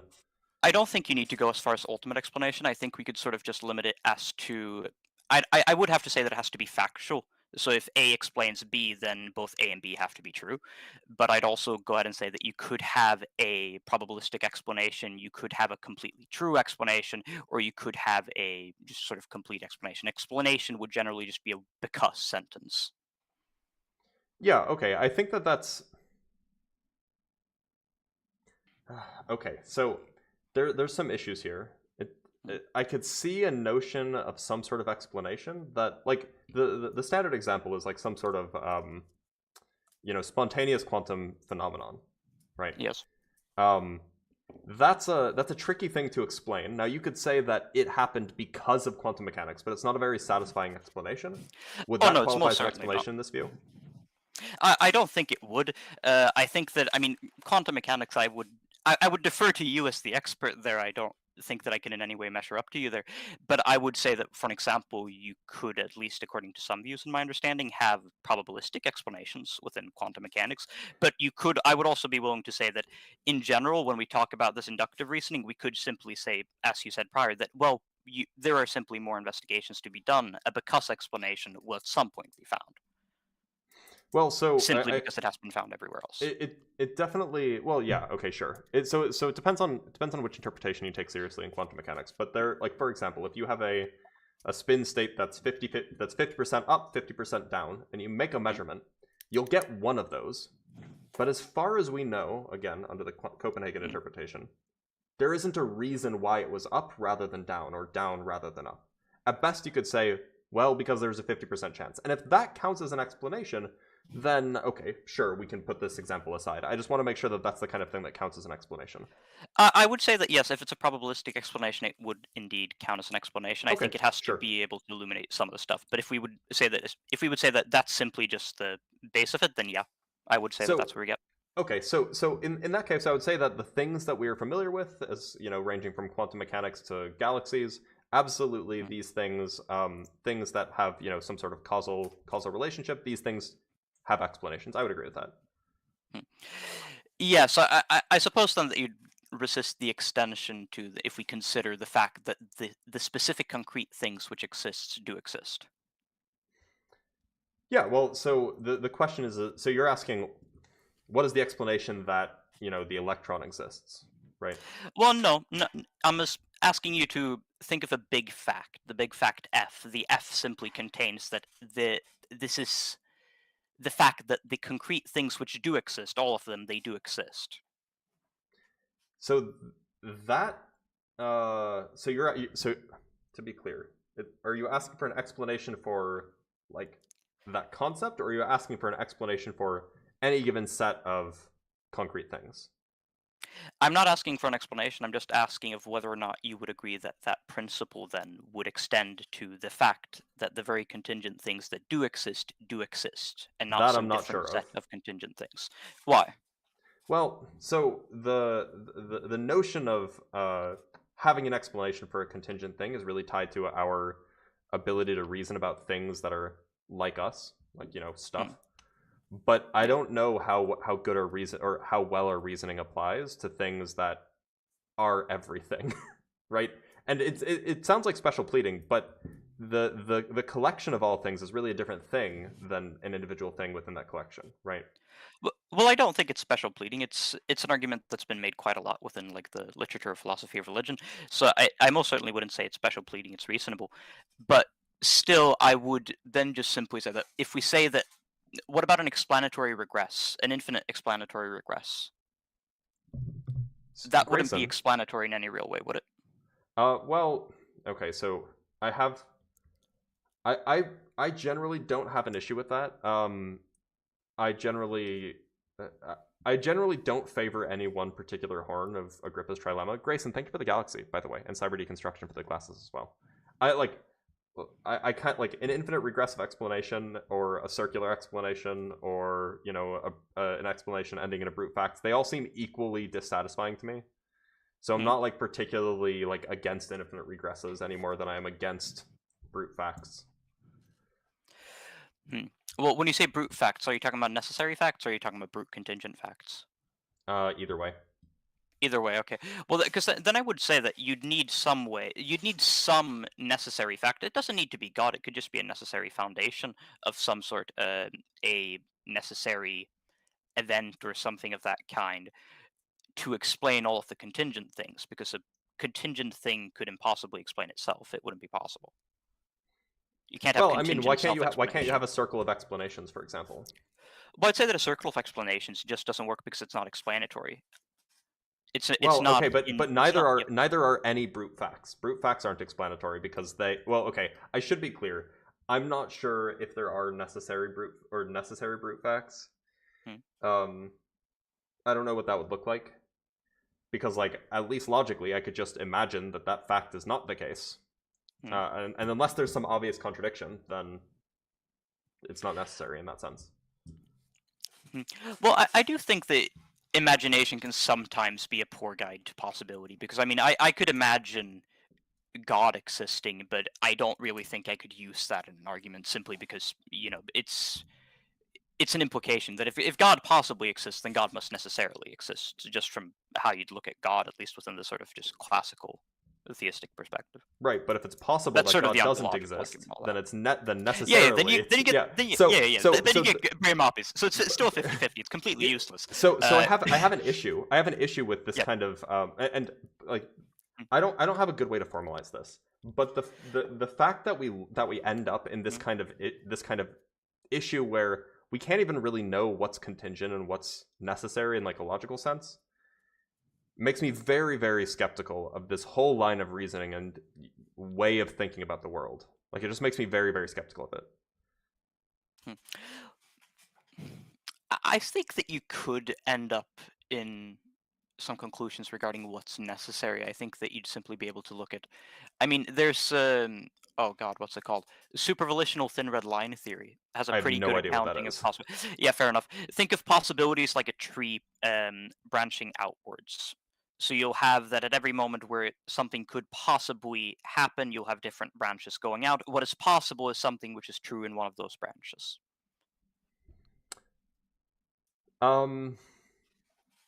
Yeah, I guess you could imagine that. But I could also imagine, it's at least logically possible that no such branches exist, right? Well, I think that if you get to the point that where you said it is logically possible that no branches exist, then you must say that it is logically possible for there to not be possibility. But that doesn't seem to work, does it? If the branches are possible, say, sort of events or possibilities, then saying that it's possible for there to not be possibility seems contradictory. Well, so it seems like it's possible that there could be nothing, unless you reject that. I don't have a firm opinion on it. I might reject it. I'm not completely for what it's worth. I also reject that. Yep, fair enough. But if we say that it's if we say that it's not possible for there to be nothing, then you have a necessary fact, don't you? Well, sure. You get a necessary fact, but there's at least not a clear logical contradiction in there being nothing, right? I don't think that you necessarily need logical contradictions. I mean, I don't think that you could derive one from it. No, I don't think that you could do that. But then, what do we mean by saying it's impossible, or that it cannot be the case that there's nothing? I guess my reasoning around it, again, not completely sure of it, but I'd say something that just saying that there is nothing seems sort of contradictory. If you're saying that there exists something which is nothing. It just seems linguistically awkward as well. You could say that it's, well, I'm not saying that something exists. I'm saying that there is nothing. But just saying the fact that there is nothing sort of implies that, Yeah, well, nothing is. so yeah. there's a linguistic problem there. All I'm saying is that the notion of, and the reason I'm so skeptical of this line of this type of reasoning, like I said earlier, is that it seems like on the one hand we want to say that logically possible, or that contingent things are those things that could logically be different. Yes. But then when we poke and prod that a little bit more, we end up with the view that it's actually not enough just to say that something is logically possible. We need something more, and that something more is very, very vague. And I've never been given a good way to actually differentiate between the things that we would like to talk about as being possible and the things that we would not like to talk about as being possible. Yeah, I can sort of forget that. I mean, it is somewhat of an open area within metaphysics and most of those surrounding fields, just what giving a good account of possibility. Possible world semantics was a step forward, but it's still very lacking. But I do think still that just that concept that wouldn't you say that even when we talk, even when you reason about things, you're sort of just assuming that, well, there are things that are possible, there are things that are necessary, not. Yeah, absolutely. So when we reason about things and just talk or have absolutely, but that could just be because of the way that we reason and the way that we think generally is just not rigorous. Suppose that you have a formalization of it. I mean, if you're doing physics, you would probably dismiss some options when you're looking at things simply because they are maybe contradictory, they're incoherent, they're not they're not logical, they don't follow the rules that you have. Yeah, but then we're talking about physical possibility, and that's a much well, we're not more talking about restricted. physical possibility, are we? Well, we're when you're talking doing about physics, that's what mathematical you're talking possibility. about. Mathematical possibility. Okay, so I guess there's two kinds of physicists, right? I mean, if you're the kind of physicist like I am, then you might talk about mathematical possibility, absolutely. If you're the kind of physicist that other physicists are like, then you'll talk about physical possibility. And you you would be surprised how often in a physics paper, a theory physics paper too, not just like an experimentalist, Yep. where they'll be like, we can ignore that case because it's not physically possible. And they don't prove it. They just say, it's just not a thing that happens. Don't worry about it. Like that happens so much. So yeah, I mean, but yeah, if we're talking about mathematical possibility, then sure, but then that's back to logical possibility, right? Because we're talking about deriving contradictions. Well, say you work in theoretical physics then, no? Yeah, I'm a mathematician / physicist, depending on who you ask. Okay, yeah. Does your work have any empirical? No. Does your work have any epistemic value? Well, because I'd say it does. To me, it does.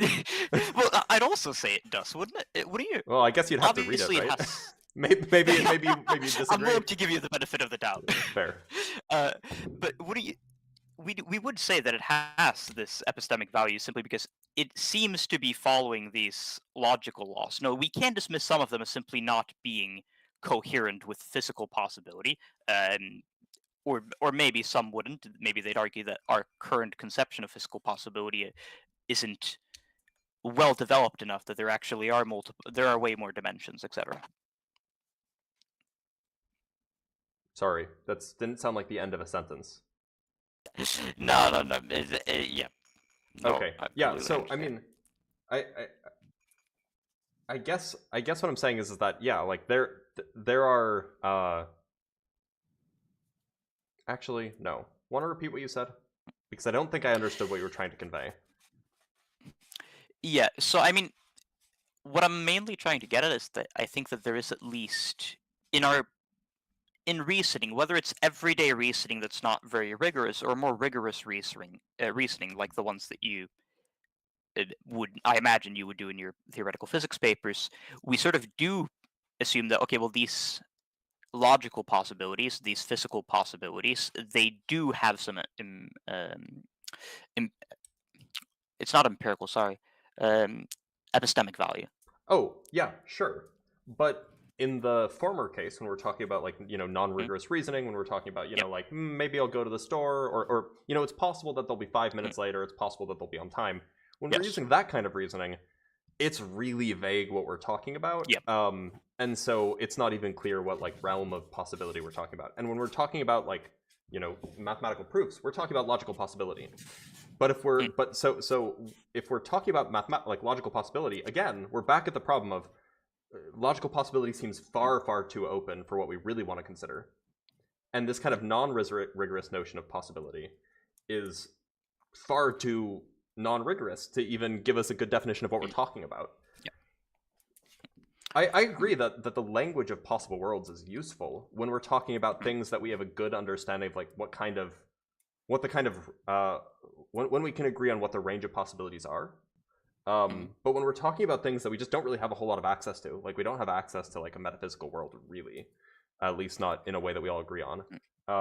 And we don't really have access to like, you know, the concept of nothingness, or like, you know, like what it is to be a rock, right? We don't Would you say that we have like this. Would you say that we have a general good access to knowledge regarding contingent things? Some of them. Some of them. Well, just let from the me things that we rephrase. have. Of the things that we know about, many of them seem like they're contingent. Maybe they're not, but they at least seem like they are.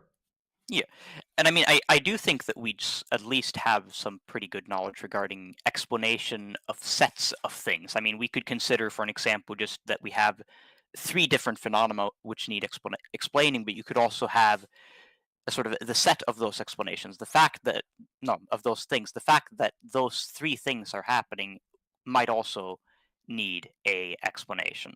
Maybe they're connected. Maybe, let's say, I show up at your house. Half an hour after me, another Swede shows up. Half an hour after that Swede, a Danish person shows up. Explaining each individual person as coming there, well, they came there because of why, might not account for the fact that we all 3 of us came there, no? Well, yeah, sure. But there's a mistake in this reasoning. Well, it's not really a mistake. It is correct, but it's just a zooming out of the reasoning, because we don't have access to all of the information, right? Because if you really think about what's happening at, like, you know, with regards to you know, Sven showing up at my apartment and you know, 5 minutes early, and then also Jason showing up at my apartment 5 minutes early. Well, maybe if you're trying to come up with a reason why they both showed up 5 minutes early, well, maybe they carpooled or something.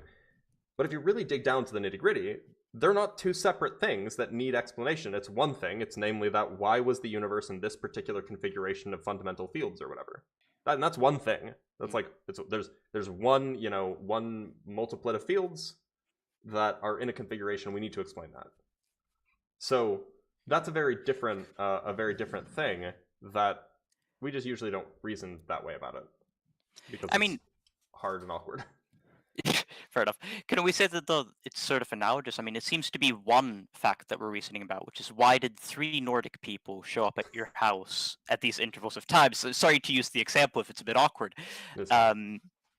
But so just for that, doesn't it seem like even though there is one fact that we're reasoning about, even though it necessarily contains sort of these 3 components? I just think so. Okay, I should preface this by saying that in some sense I'm like a mereological nihilist. Okay. Yep. Which for what it's worth, I do recognize that there's a problem of identity there. But I can't. But like, I'm willing to accept that there's something I can't resolve about that, because the other views on mereology seem more confusing. So it to say that like there is this notion of like there's this big thing that contains these little things. No, it just, to me at least, it seems like there is this fundamental stuff, and we have like conceptions of how to group these things. Yep. Okay. So I see. I wonder if we can just escape that nihilism here for a moment, then, by saying that we're not necessarily talking about let's say that we're not talking about the material thing, the thing that just, in your view, I imagine, that would just consist of a bunch of particles in different configurations. We could talk about, I mean, maybe this is a better question than to see if that line of reasoning is worth anything whatsoever. What's your view on facts or truth? Yeah, would you say that there are facts? Would you say that there are facts? So, like in some sort of like, do they exist out there in the universe as like things independent of minds? I don't think so. I think that there is a state of affairs. I think that the universe is a certain way. Let's put it that way. Yeah. And if you want to call that a fact, sure. Yeah. So I mean, we could just call it a proposition, a true proposition. Okay. Well, so Yeah. I have problems with. So I'm going to distinguish the state of affairs with propositions about the state of affairs. That is a completely reasonable thing to do. Yes. Yeah. Okay. So I mean, say then that we could say. Would you say that for every contingent proposition, it would be reasonable to say that that proposition has an explanation? An explanation as to why that proposition is true or false? Yes. Or why it obtains, even.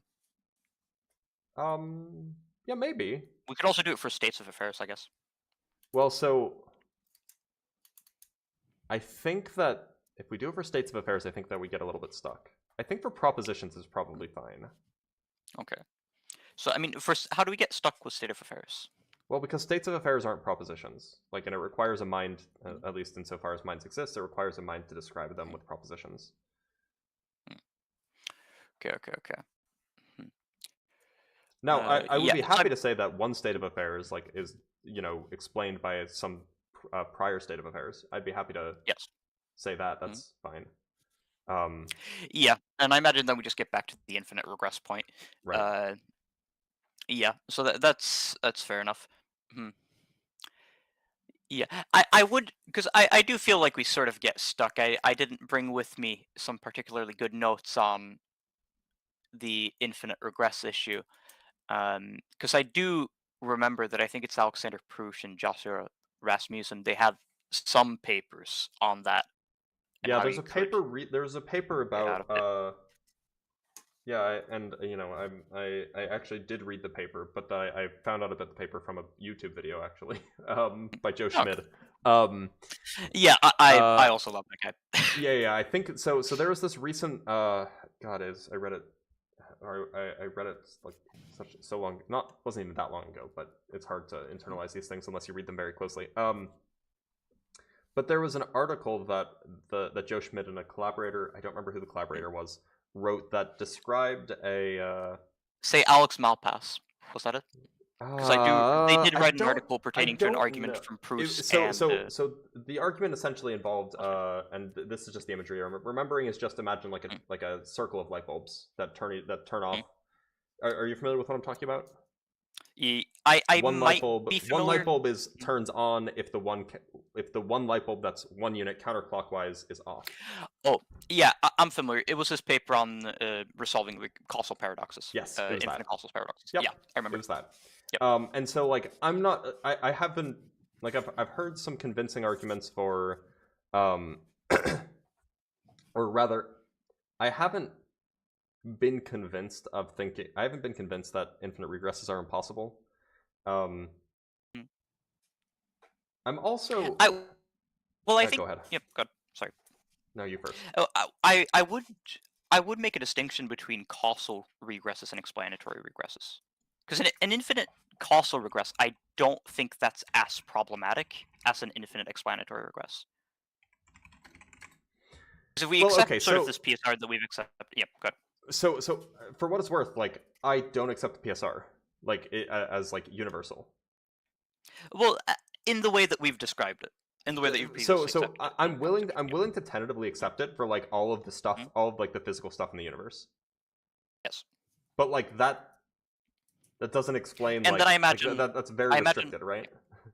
Well, I imagine propositions regarding that physical stuff also would need to be included. I mean, it would be weird to simply just include it for the physical things, but not propositions regarding them. Maybe for nothing. That I'm more skeptical of. Like the PSR itself, like is a just insofar as like it's a useful heuristic, like when we're just wandering around on like Earth and trying to make ends meet, but like I don't know how you justify it except through it seems to apply like in everyday life. Well, I think first I mean, I would say that there's some sort of induction argument, not a very strong one, simply because it's based on induction from quite a limited scale. Sure. But then I'd also just say that we just everyday, not every day, but just general observation and logical thinking, in so much that why not officially accept it if we already assume it? I mean, you're not sitting there thinking that there's no particular reason that you're hearing a voice. You presumably No, think but that there's an explanation that somebody's speaking with you. Similar but for things. what I it's mean, if we, worth, yeah, I'm not thinking that there's a particular reason why the universe is here. yeah. So like, I don't think you need to get to a particular reason. The point that I'm just really trying to get to is sort of that for this, if you have this big contingent fact, that the contingent things that have obtained, they do in fact obtain at this moment. I'm just trying to get to the point that that must have an explanation by some necessary fact or some necessary thing. I don't necessarily want to go to that that's God. I mean, that's sort of a second stage thing where you talk about the yeah, attributes and see what you can derive. I mean, I just don't know. Like the notion, the notion of necessity and the notion of contingency seems to work really, really well for like stoplights and what's in the fridge. But I don't know if it's something that even that like we are like metaphysically equipped to reason about when we're talking about things like the nature of the universe or what time is or whether there exists a timeless mind. Like I just don't know if like this is the kind of language that's useful there. So So you would prefer to be agnostic in regards to that language, and in regards essentially. to general metaphysical possibility. So yeah, I mean, I'm happy to do logical analysis. Like I'm happy to do logical possibility. I do it in my day job. But like when we're talking about like metaphysics and like things like ontology and things like that, like it's just I just don't know if we're equipped for it. Wouldn't that sort of mandate you to be agnostic as it regards to God? I mean, what we're talking about here is the metaphysical possibility of God. So I'm an agnostic when it comes to like very very very very propertyless deistic gods. Absolutely. Like depending on whether or not the universe has always existed, it may or may not be the case. Like if the universe has always existed, then I'm absolutely agnostic on a deistic god that doesn't really do anything. If the universe began to exist, I'm agnostic of, well, I then have some contentions about what it would mean for a god to create a universe, but that's a separate issue. Depending on what properties some god has, yes, I'm agnostic about that. If we're talking about like Abrahamic gods, definitely an atheist about those. If we're talking about Zeus, more agnostic about that actually. If only because you could have aliens like in Marvel universes or Marvel movies or whatever. That anyway. Well, you've piqued my interest then. Why would you make that step? Because I sort of agree that it's an easier case, especially when you're just talking about it as just this sort of propertylist deist god. It's easier to be agnostic towards that than atheist, but than atheistic. But why would you flip it when it comes to the Abrahamic gods? Well, it has properties that seem contradictory to me. Given like I mean, the problem of evil seems like evidently evidently contradictory. Like, well, I mean, the problem of evil, I only really know of one contemporary philosopher that supports it as a not probabilistic argument, and that's I'm making a well. So I think the logical problem of evil is convincing to me. I just understand that the probabilistic or that the evidentiary problem of evil is more convincing to other people. But yeah, so I mean, like the logical problem of evil is convincing to me. I don't really. Well, what see do you do with? Go ahead. What do you do with certain contentions then? Because I mean, I think the way that Graham Oppy sort of defends it, and I do love his work. If you haven't read him, you should. He's the smartest person. It's on my reading book. I think I've ever read. Oh yeah, most certainly, I can imagine that. But in general, I believe the way that he defends it is by saying that free will or will of choice is worth nothing in comparison to the possibility of going through suffering. Obviously, very rough formulation here, and thus God would sort of be logically mandated, if he is all good and all loving and all powerful, to remove evil, even if it would remove your capability to make a choice. How do you what is convincing about the logical argument of evil? I'm because I don't see it as contradictory. I'm actually, you could have certain. I'm actually Yeah, seeing I'm sorry. like I'm thinking about like the problem of natural evil, if you will, Mhm. which takes out the question of free will to begin with, right? So you're more wondering why allow for the possibility in the first place? Why? Yeah. Okay. Yeah. So I think I mean, the logical argument. I assume then that what you want to get to in the end point of that is just a contradiction, that God cannot exist, be all loving, all good, and we still have this natural evil. Essentially, yeah. Like it like Yeah. I mean, like you can challenge any of the premises, but like given like, you know, kind of straightforward readings of what those properties mean, then it just evidently follows that that you end up with a contradiction. Now, if you want to adjust what those properties Well- mean, where all loving means like actually you're okay with causing suffering so long as XYZ happens, well then maybe fine. Well, But I that's don't just think not that what I we think that need to property means. adjust them. I think that you could just sort of say that if you could have things that possibly outweighed, and that's sort of just all that you need, that you could have possible reasons to do it. Then you don't get to the contradiction. Then you need to make it probabilistic. So Say that, for an example, some sort of thing like, okay, well, we could have two different possibilities. We could have one, countervailing goods. We could say that the possibility of things being good is not possible without the possibility for it being bad. If everything is good, then everything is just neutral. It's just normal. If there is not the possibility for things to be bad, nothing is good. Similarly, we could say, on another line of reasoning, that but removing, yeah, good.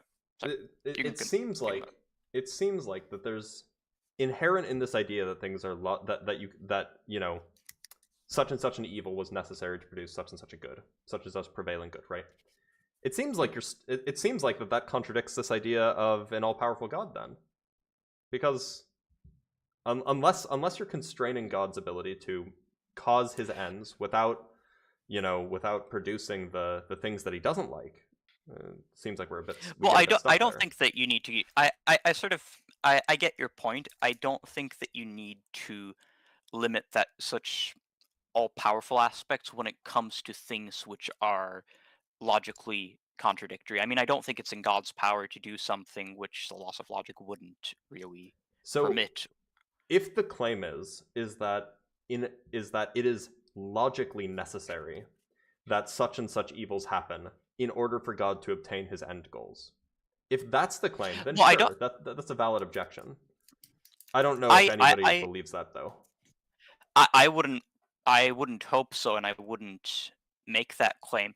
Instead, I'd simply claim that if you look at your life, the things that you consider to be good, they are good and not normal simply because there is an alternative for something else. If I have a button and I press it, and it forces you to be in one state of so your emotions to be in one particular state for the rest of your life, I first of all have removed all your agency. I have removed your possibility true? to make a will. I have removed you. I have. Well, I think that I've removed For the what it's worth, possibility for you to be I also don't influenced believe in free emotionally. will. I also don't believe in free will. For what it's worth, it's perhaps a separate argument, but Well, yeah, I imagine that your critique then that this is an internal critique, since otherwise yeah, it doesn't it is. quite make sense. Yeah, fair enough. Yeah, okay, yeah. So we can go with that. But then I simply do think that if you posit it as an internal critique as well, I do sort of think that you have to assume free will. What do Yeah, you say? sure. You can't say then, yeah. sure. But then you can run into this issue that and I don't even know how well discussed this is. It's got to be super well discussed. But like, absolutely, it just seems like it's not the case that you could prevent evil without restricting free will, right? That seems absolutely possible, right? You think that you could prevent evil without restricting the free will? Well, presumably, under the Christian worldview, God has free will, and yet God cannot do evil. So it's at least logically possible for a being to have free will and also never do evil. Well, I think that making a comparison between, as we've mentioned, an entity with these aspects, attributes, properties, and just sort of humans, animals, other things, that seems quite awkward. I mean, if we could say, yeah, it's possible for an all-powerful being to do that, we could also say that God doesn't. Well, I mean, there's some debate to be had on whether or not God does have free will. God doesn't have free will. It's not very much.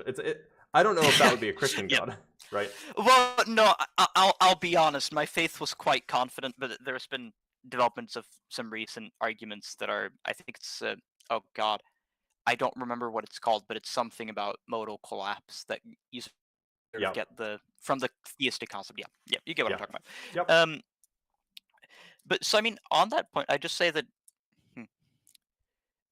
Say then that just for me, I want to commit an evil act, or I want to say something rude to somebody. Something that would be maybe I want to say some horrible thing about somebody's grandma with Alzheimer's or something. What's stopping me from doing it in a way that would not restrict my free will? God could have made you so you're all good. Well, then God would have needed to remove my capability to make such decisions, would he not? He would have needed to remove my capability to make any decision that results in. I'm assuming that God doesn't have that capability either, and yet God has free will. But if you're saying maybe God doesn't have free will because he's all good, well then sure, I guess that this objection fails. Yeah. But I'm pretty sure under standard Christian theology, God has free will. And God just chooses not to or something like that. Yeah, I would most certainly say that God also has free will, but I do sort of think that God has the free will and he chooses not to do the thing simply because he is all good. Right. Now you could say, well, what if we make us... Right. Yeah, you could make us all good in a similar way that you could make us all neutral, say that we never do something good for somebody. We just go about ourselves just somehow living a completely morally neutral life. Coulda, woulda, shoulda, maybe. But still, I would then say that we sort of get this just weird thing that in some way he has to limit us, no? If he makes us fundamentally good, he is limiting us. Why does... I mean, look, he didn't give me the power to blow people up with my mind, so he's already limiting us. Yeah, that's a fair point. Yeah, a fair point.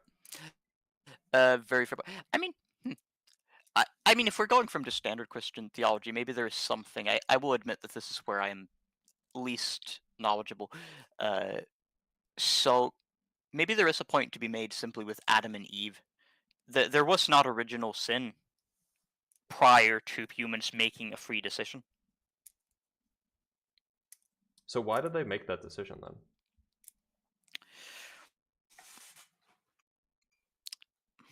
I mean, you could postulate a bunch of reasons. You could say, I believe in scripture, could be mistaken. It's been a while. The reason is specifically that they did not trust God, that they thought that God was just trying to limit them from becoming powerful like he and knowing of good and evil. Oh, it was definitely just a snake convinced Eve. That could also be it. I do believe that there's something about the snake being Satan. Well, so that's a later. Well, yeah, the snake convinced them by sort of saying, that yeah, God don't does not listen to want you God. to have good knowledge of good and evil. Yeah, right. Yeah. So the question then becomes: could God, in principle, be deceived like that, or could God be deceived into doing something evil? In which case, presumably, the answer is no. So God could have made man in that way. The answer would be no when it comes to God, simply because God is all-knowing. That's true. And I do think that you would get some sort of contradictions if you say, could an all-knowing, all-powerful being make similar beings? I think no. I think it seems logically contradictory to have multiple Could you have multiple all-knowing, all-loving, but not all-powerful gods? Or not all-powerful beings? Just like a bunch of people who know everything and are all-loving, but they just can't, they still have to go to the gym. That does not seem as problematic, if I'm being honest. It does not seem... If God wanted a good world, it seems like that's what he would have done. I mean, yeah, that seems somewhat reasonable. I'll be honest. I will also say this might sound like me dipping out when I'm losing, but I will give you that as a valid point. I do also have one test tomorrow, so I'm going to need to leave in a little bit. I will just ask you, I think one or two final questions here. Sure. for the first one is from the prior conversation that you had with the other guy, specifically about time. Yeah. Because you mentioned that. Would you say that you'd sort of support A theory, B theory, growing block? Generally, I'm on the B theory train, except if you ask me about quantum gravity, and then I just tell you time is what a clock does. Like, very fair point. Yeah. Very, very fair point. Who knows? Who knows with that? But so I imagine that would then extend to, if I ask you about how would you have sort of an infinite, well, not even as an argumentative point, just as pure curiosity. How would you have sort of this universe which is collapsing or which is infinite in time, or has always been, or which is infinite in duration, I guess you might say instead, on B theory? Well, Because that's the way the that I've only place always it tried works, to envision, right? because I mean, the way that I've always tried to envision it in B theory is just sort of you have these, so that you have a picture, you've got three elements, you got depth, height, and then just length. No, width, I guess it would be. Then sort of just, if you move that apple through the time dimension, the fourth dimension would sort of ish be just the apple sort of growing old, like dying smeared. out. Yeah, sure. Yeah. How would you sort of visualize this one then? Yeah, so I mean, like, ignore the spatial dimensions; they're not useful here. I just think of it as the real number line, right? It goes off in one direction to negative infinity, goes off to another direction, positive infinity. I'm actually currently brainstorming a project with another postdoc in Tennessee about a model of the universe that's not infinite but cyclic. Like genuinely has a finite number of moments, or a finite measure of moments, but just cycles in on itself rather. So then it would literally just be a circle. You could think of it just like a donut, where each slice of the donut is a different moment in time, and each cross section is space. Okay. Yeah, that's very interesting. Yeah, that's extremely interesting. Thank you. Yeah, and then also just your view on consciousness. I have Sort of no fucking clue. Like I don't even like. I mean, I could like this could all just be an illusion. I don't know. Well, I mean, it does sound like you sort of have this materialist ontology, you know? Definitely, I do. So like, if somebody had a gun to my head, I'd be like, yeah, it's probably just neurons doing complex things. But like, who knows? Okay. So I mean, would you say, so you wouldn't have a position then regarding sort of just functionalism or just strong? I mean, I read or... this book at the recommendation of a good friend, and this is the only thing I've read on the philosophy of mind. And in it, it describes a whole bunch of different models, and the one that I liked was functionalism. But I don't know. I don't know a lot about it, so I could be swayed. Okay, fair enough. Yeah, I'd recommend then sort of. There's some good things on specifically mind in. I think it's Robert Kuhn's book on the waning of materialism. It's mainly regarding to just materialism. There's a good bit about epistemology and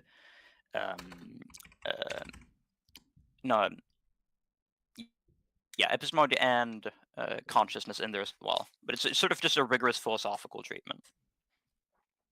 Okay. I mean, well, let's put it this way: if I lose my not if I lose my job, if I don't get a job in this coming job cycle, I will have a lot more time on my hands and I might read it. So otherwise, I probably won't. But I appreciate the recommendation regardless. Wait, then I hope you won't read it. Then I greatly hope you won't read it. Me neither. But then I'll say, yeah. Thanks for the conversation. It's been a lot of fun. Likewise. Hope you have a good stream. All right, take care. Yep. All right, let us turn off that. Turn off that. All right, let's bring up a guest from TikTok. By the way, if you're watching on TikTok, if you're watching on YouTube, make sure to like the live. It's a cool thing to do. It's just super rad to do, and if you want to support me, that's also a cool thing to do. I love being supported. Thank you for the $2, T, and thank you for the... Oh, I already... Wait a minute, now I'm confused. I think I missed some... Oh, I missed so many. I missed so many super chats, I think. Oh, how many did I miss? Oh, I don't think I missed that many. But anyway, support the live if you want to. Cyber Deconstruction, thank you for the glasses. I appreciate you as always. All right, let's bring up a guest on TikTok. Yeah, no. So conversations like that are hard. Like you have to actually think about them. Like if somebody says look at the trees, you don't have to like I can multitask those. But conversations about like truly like true metaphysics, those are hard and you have to pay attention. Hello, doctor.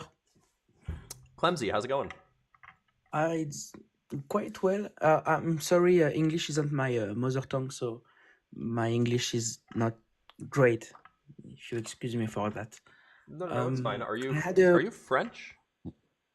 Yes, I am. Yeah. Okay. Yes, I got it. So All right. sorry. If, It's yeah. fine. Your Sorry English for is my great. English.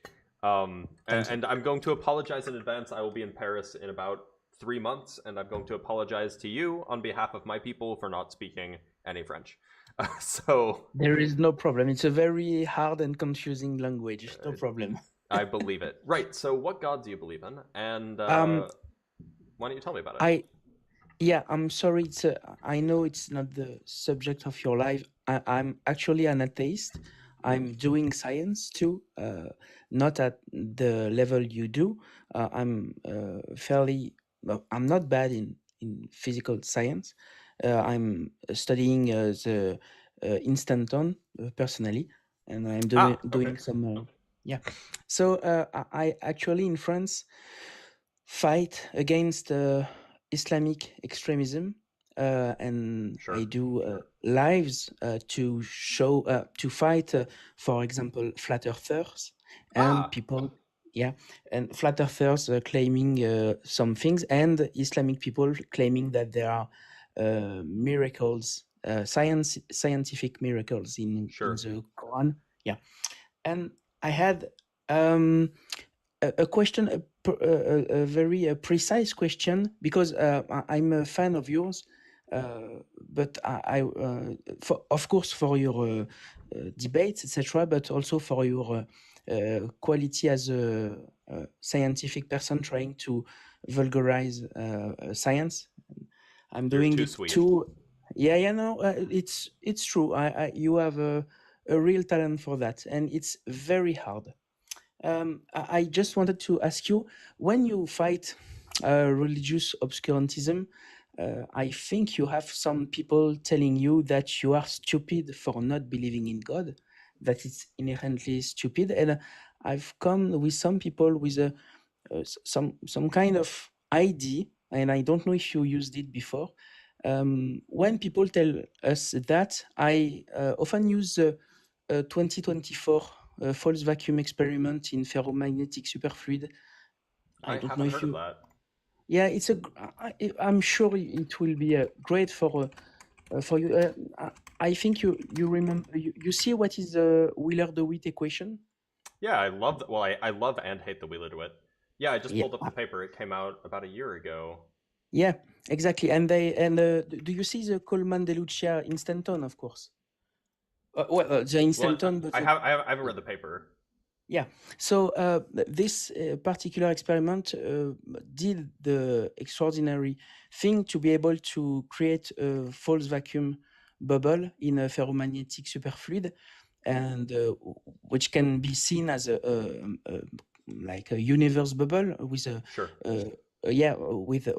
I'm not going to explain it to you. I'm sure you understand it way better than me, and I often use this kind of idea to illustrate how the universe could be the result of a quantum vacuum fluctuation via a metastable bubble universe, which means a universe without a creator. Well, right, but then they would just ask, where does the quantum state come from? Right? Of course, no, of course, but at least we can create like a paradigm saying, okay, of course you can always go further and further where comes from the pressure of vacuum, where of course I understand that. Yeah, of course. Sometimes it's really to have a paper saying this universe bubble is possible. sometimes it shows people that it's not an idea. In French, I don't know if it's the case in English, but in French, they always tell us it's just a theory. The Oh yeah, they gravity say the theory. same thing in English. Yeah, they say it. Yeah, Yeah. it's super dumb. Yeah, so that's absolutely true, and I appreciate you bringing this up, but I should let you go because you are not opposition. Is that fair? Yeah, of course. No, I just wanted to ask you if you had used this, and I No, I absolutely hadn't. understand. Yeah. But I appreciate you I appreciate bringing it to my attention. I'll definitely use it in the future. But Okay, Lindsay, great. thanks for being here. Thanks to you. All right, have a good one. All right, let's bring on another guest. And remember to like the live, y'all. If we get to 100K likes on TikTok or 200 likes, maybe how many maybe yeah, let's say 150 likes on YouTube. I'll put my hair down, and you guys love that shit. You love that shit. Oh, let me make sure that okay, yeah, we're empty on there. Let's bring up Key Bump. What's the author of that Philosophy of Mind book? The author is John Hale or John Hale or something like that. Hello. Key Bump, how's it going? Hey, can you hear me? I can. What god do you believe in? So I was actually raised Mormon, believe it or not, but I don't, follow that anymore. I'm sure you can imagine why. Sure. But what I was gonna ask, right? Well, but are you an atheist or an agnostic or? No, I would say I'm I guess more on the agnostic side, if you had to put it into words, because I'm not 100% sure on anything unless I can prove it. Sure. Well, but what I was trying to know, say that there's a Christian out there and they say, God came to me in the night. How can they prove that to somebody that would not believe that under any given circumstance? They can't. Personal experiences are convincing to nobody except the person that had them. Right, but what my hypothetical is, say God actually did visit this person, how would you go about trying to prove that versus like religious psychosis or something? You literally could not. That's why personal experiences should not be anywhere in any of these discussions. Right. Okay, I honestly just wanted to hear your thought on that. So you definitely appreciate you taking me on. Yeah, of course. Thanks for being here. Have we been flagged? Because we're bleeding viewers, and it seems like we only have agreeers.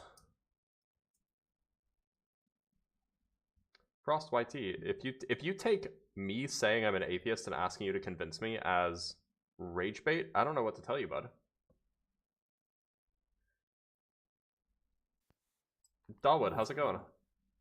Thank you very much. I've been waiting a long time. Sorry to keep you How waiting. are you? It gives me basically a random order, and I just pick what's at the top.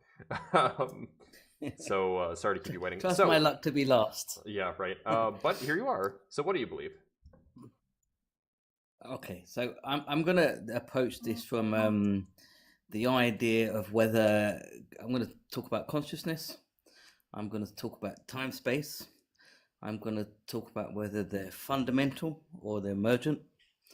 I'm going to talk about theosophy and a few other bits and pieces in there. Okay, but which god do you believe in? So I believe I'm an Akbarian Sufi. So I'm a Sufi who kind of follows the Akbarian Ibn Arabiya kind of school of thought. And in that worldview, ultimately, the gods are the same at the mystical level. Okay, that works. Yeah, I just need some context. That's all. Yeah, so it's not so orthodox in that sense. It's more like a kind of well, I've forgotten what the word is. But anyway, so there's this idea that our understanding of reality doesn't map onto reality. Yeah. So we know this is the conjecture, okay, and it's going to challenge a lot of your axioms, but that's good because this is what this is all about. Sure. So we know through our sensory inputs that we kind of have a limited frequency.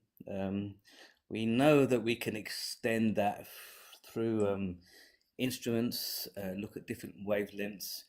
We know that we can use mathematical models to extend it even further. But ultimately, it doesn't map onto any reality that we understand, at least not on the time-space setting. Right?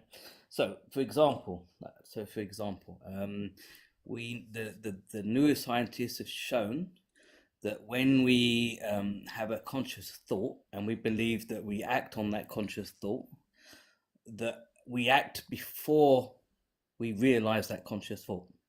So various experiments, for example, if we hit no, you don't have to prove that to me. I'm familiar with these experiments. Yeah. That there's something already happening before we're consciously aware of it. Sure. Yeah. And then we have Harold Hoffman's work on the idea of evolutionary game theory, where do I know that name? Oh no, I was thinking of another Hoffman. Yeah, so he works on wait a minute. on the idea. Hold on, maybe. Do you have the right Hoffman? Maybe I've got the first name wrong, but it's definitely Hoffman. So he works on because I think I know evolution of game theory. Are you talking about Donald Hoffman? Maybe Donald Hoffman. Sorry, because Donald Hoffman is like,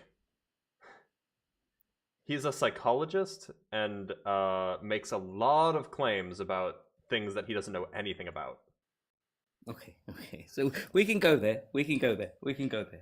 So we can go there. So he so in his work, the best model that they have, or the best tool that they have, to determine whether our sense of reality kind of maps onto anything, is evolutionary game theory. So it's whether, if you run the numbers through, the possibility that our interface maps onto reality is the probability is 0. That's not original to Donald Hoffman, I don't think. No, this idea that like I don't remember who it is. Is that Plantinga? I think that's Plantinga, actually. Yeah. So I mean, it's not a new idea, but I think it probably that particular model he used maps it on there. So I'm not sure how you get. I'm not sure I buy that. I'm not sure I buy that the probability that it maps onto reality is 0%. Yeah. So it's not when we're talking about 0%. It's kind of a weird explanation. It's not that there isn't a chance of it ever happening, but it's the probability is still 0. I don't know. Yeah. How that works. I'm just not sure I buy the argument. Okay. So that's the best tool that they have available. So. And it's basically the payoffs. It's about if you believe in the theory of evolution, then the payoffs is what drives our reality and how we think and process things, rather than the actual reality itself. Yeah. Okay. So what's the argument that gets you to that? If you want, is this claim foundational to your argument that there exists a God? Because if so, we have to. Then we have to talk about this argument in particular. So what's the argument? Okay. So the argument is that not only has we been shown that what we think is reality is, or how we map onto reality is not true, but also. How do you mean? How do you mean that that's been shown? So for example, our conscious state, this is the state where we have memories. Yeah, this is the things when we can remember stuff. So if you couldn't remember 5 seconds ago, we couldn't have this conversation. Yeah, so this is the world that science is done in. This is the world that we live in. This is the world we interact in, and in that state we operate on a mathematical kind of space-time framework, and that's how we kind of understand the world. Sure. But then the question then arises: is space-time fundamental, or is it emergent? Mm-hmm. And then also the question also arises: is consciousness fundamental, or is it emergent? Yep. So these are two very hard questions. Yeah, very hard questions. So at the moment, there's a very small percentage of physicists, and they are out there at the very edges, who believe that the space-time is emergent, and there's some more fundamental structures behind space-time, i.e. space-time kind of maps onto that more fundamental views. Yep. And this comes from like the problems of scattering. I'm aware you're talking about Nima Arkhani Hamed. I went to I have 1 degree of separation from him, so I'm aware of his work. There's also people like Aaron Wall and Veronica Hubeni and a few other people who have been investigating this problem of it from Ben. I'm familiar with the idea of emergent spacetime. Yeah. So it's based on the fact that they can't kind of the current quantum field theory and the gravitational theory don't solve the issue. They don't solve the fundamental issues at the very extremes. So at the very edges where we've got distance to minus 33 and etc. Yep. Yeah. There's the problem of quantum gravity. So yep.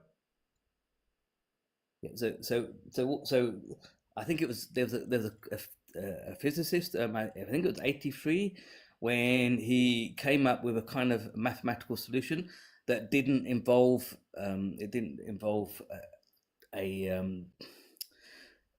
dimensions. So it used non-space-time calculations, and they was able to calculate. I think it was a scattering when it came to gluons. So I think 4 gluons in, 2 gluons out. And it yes, was I know you're talking about the amplituhedron, or you're talking about what gave rise to the amplituhedron. Yeah, okay, so what does this have to do with the idea that our senses don't map onto reality?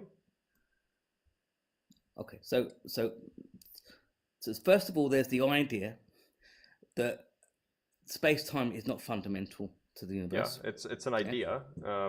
It's not like we haven't it's an idea, and it's a small idea, and it's emergent, and it kind of solves the problem. And there's a lot of there's a few physicists at the top level who have the idea that space-time is dead, in the sense that when we went from understanding the world as fire, water, and earth. I understand what the claim is. What does this have to do with the idea that our senses are not reliable?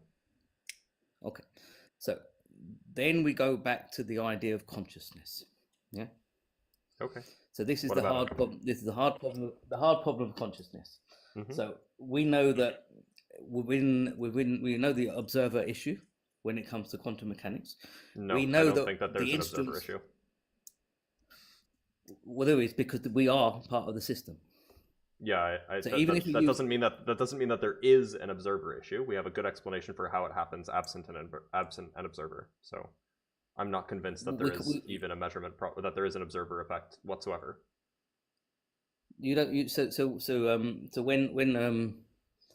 when the superposition collapses into a definite position, I don't take the Copenhagen interpretation seriously. I don't think that wave function collapse is a thing. Okay, but even if we look at the relative the theory, or we look at the multiverse theory, they all have the issues, or they have the shortcomings, etc., etc. The many worlds interpretation does not have an observer effect, but continue. So now we're talking about consciousness, and this is the issue of: is consciousness emergent, or is consciousness fundamental nature of universe? Yeah. So when we're looking at consciousness, the current model, or the current probably majority view among physicists, is that when we reach a state of complexity, then consciousness emerges. Sure, so I don't know when why we look at- physicists would have a say on that. I would rather trust, neurobiologists or something, but sure.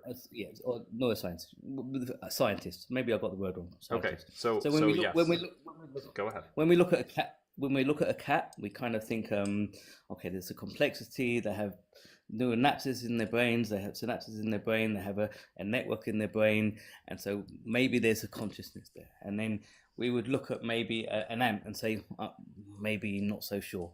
Then we look at the then we look at maybe a particle, and the same kind of question. Definitely not. Okay, so I'm going to need you to land the plane because you've been talking around this idea for a long time, and I still want you to tell me how we know that our senses are not an accurate description of reality. Okay, so our consciousness, at least on the consciousness that we are aware of, which involves memory. So there's a causality between the memory, or there's a time link between the memory systems. So we kind of think in terms of, or we remember in terms of a linear time progression. And so therefore it's subject to the same constraints of time and space. So according to the global theory, and Penrose believed this as well, that we were not able to conceive a time space-based explanation from within a time-spaced mentality or system within our brain. Okay. Yeah? I'm still waiting for the argument. Okay. So in that sense, what we have is like interfaces. So for example, and we understand why we have interfaces. So if you take a PC, and we want to send an email, we have an icon on the screen, but behind the icon there's an operating system, and behind the operating system there's an algorithm, and behind the algorithm there's electrical components, and behind them are electrical voltages, and behind that there's binary digits, etc., and it goes on and on and on. And so we couldn't send an email if we had to work with the binary data. No one's going to send an email like that. So we have these interfaces that cuts out noise. You have to tell me why my senses are not a good representation of reality. Because they're interfaces. Why are the interfaces inaccurate? Why are the interfaces inaccurate? Why are the interfaces inaccurate? Because you're looking at a quantum system, or even beyond that, a non-space-time system, and you're mapping it onto how we kind of calculate and conceive of it. That doesn't make it inaccurate. That makes it zoomed out. If we are of the same system, we can't think beyond that, or we can't conceive beyond that. It's like me saying to you, can you tell me, can you think of a color that we don't know? You can't compute it. So look, it seems like yes, if the universe is more complicated than we think, like the universe is fundamentally quantum, but we don't perceive a quantum universe. That doesn't mean that our senses are inaccurate. It just means that our senses are zoomed out. What it does, because the game theory, or the evolution of game theory, says that when we develop the way we think and process things, it's based on goals or outcomes rather than the truth and reality. So there's actually I can reference you a paper that shows that it's actually evolutionarily advantageous to have senses that map onto reality. Okay. So you can, and there's going to be different opinions, but I'm of that opinion, right? And this is where. But why should I believe that? Okay, and this is where this is my other angle, and this is my other understanding from my personal view, is that in the subconscious, and so we can look at psychoanalysts, we can look at people like Jung, we can look at people like Schopenhauer, we can look at etc. In that space, which we can't memorize because it's the memory process that constrains us to the time-space subset. Behind that, we're able to conceive things beyond time and space, and this is the realm. And if you look at the history of humankind, every single religious civilization, or every civilization that's based on religion, these ideas have come through the subconscious, whether it's dreaming, whether it's someone had Wait. prophetic revelation. What? Look, I'm very confused. You made an argument that relied on an evolutionary game theory. It's not, your argument is unconvincing to me. I've seen contradictory arguments that are more convincing. Okay. So why should I believe that our sense data is inaccurate? Okay, so you can go and look at this in more detail, and I think the consensus in that field is that our reality is the interface, and it doesn't project onto how things really are, but how things benefit us. Okay. Now, so that's it the turns argument. out that That's the there's argument. good evolutionary arguments that suggest that things that perceiving things as the way they actually are does benefit us. In particular, rational and fairly accurate reasoning with errors seems to be a good predictive way of explaining the development of sensory data. Okay, so that's my point of view. That's based on that field of science and Hoffman's work. Okay, I don't care for Hoffman's work. So like Okay. if you want to convince me, you'll have to either make a better argument or a different argument. Okay, so I think if you look more deeply into it, you're probably, I believe that you would come to the conclusion that we don't map onto reality. I have looked deeply into it. That's why I can cite you a paper that says the opposite. Okay, maybe you can show me the paper or quote the paper, and I'll have a look at it myself as well. Yeah, okay. Let me pull it up. So the second argument, the second part of that, is the subconscious, which is not linked to memory. So the doesn't paper operate is in called, the time space. The paper is called, this is just something that you can write down. I'm gonna write. It's called "Do We Expect Natural Selection to Produce Rational Behavior?" Okay. So the paper's called. It's from 2007.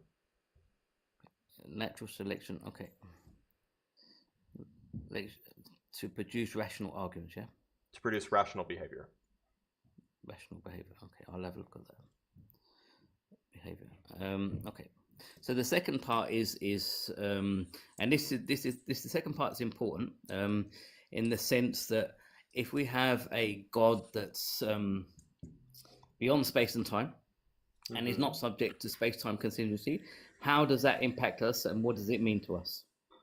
Okay, and so this is where we move over to. Wait a minute, but why should I believe such a thing exists in the first place? That's the question.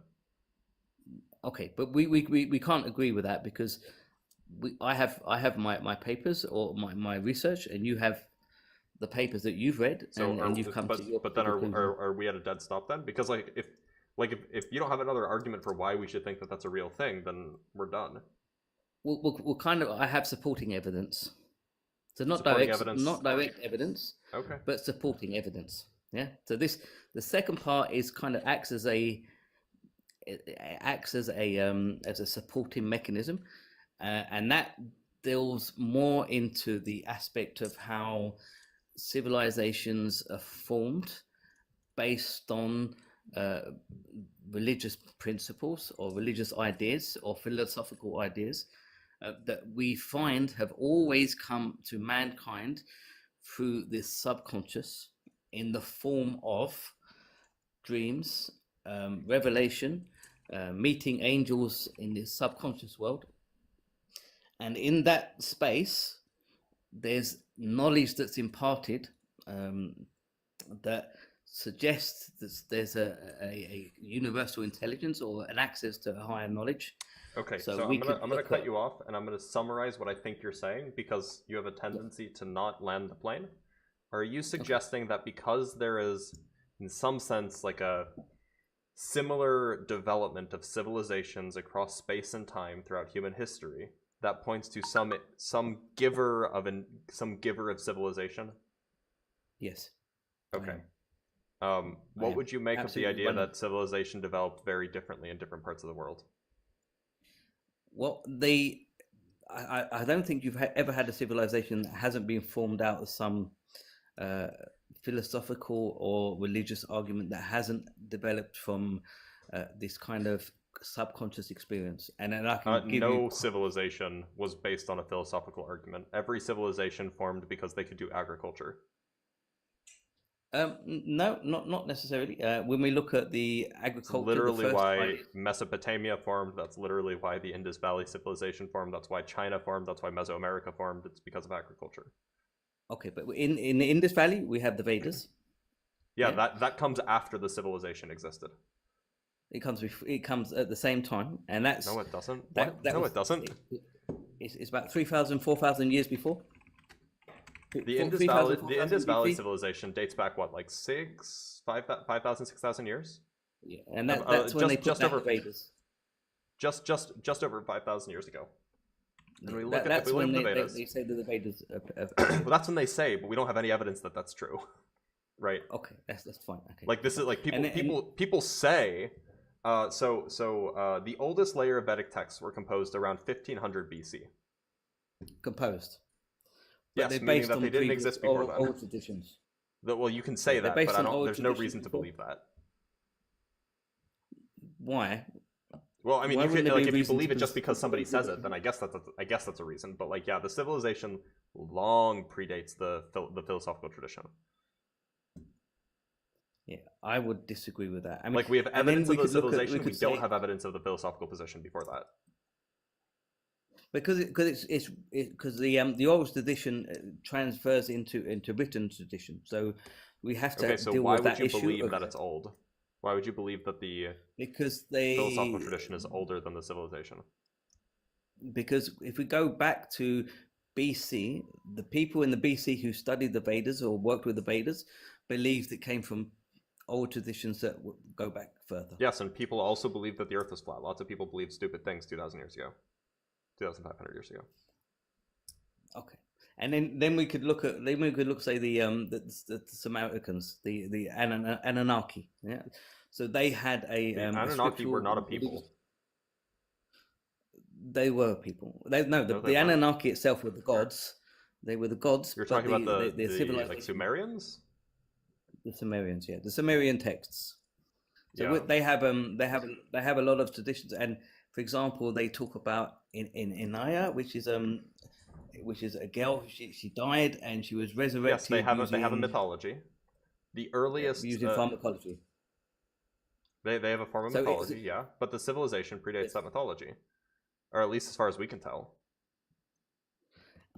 And in that mythology, they reference plant medicine, which is that's one of the things that takes you into this subconscious state. Then we look at the Eleusinian mysteries that appeared in the early Christian texts. Then we look at but that came after civilization. Like again, but it's a Western Greek civilization. Yeah. So but the Greek civilization long predates Christianity, right? It does, but so we have like the Platos and Aristotle, and we have the pre-Plato Aristotle. Just to be clear, your position that philosophy predates civilization is just like, if you ask any archaeologist or any sociologist, they will just flat out disagree with you. Like your foundation here is crap. Like it is scientific fact that civilization arises where agriculture was possible. That's just sorry, not scientific. That's historical fact, right? So we have the Gopeki Tepe, yeah, which dates back to 10,000 years. Yep. Civilization. So civilization is possible. Yep. Or agriculture is possible. Yeah. So that predates their understanding when agriculture started. No, agriculture started around 12,000 years ago as picking wild grains, or growing wild grains. Anthropologists, yes, anthropologists, archaeologists, all of these people who study old things. I can never keep them straight. Yeah. So the point is agriculture started around 12,000 years ago, with picking of wild grains essentially, and like kind of doing wild agriculture, which is a thing. And then so it does not predate that at all. So you're of the opinion that civilization was founded when they learned to do agriculture, and then they developed a philosophy or religion when they had time to sit around and talk to each other. Well, no, I'm sure that they had like myths and stuff, but it wasn't like some complex philosophy.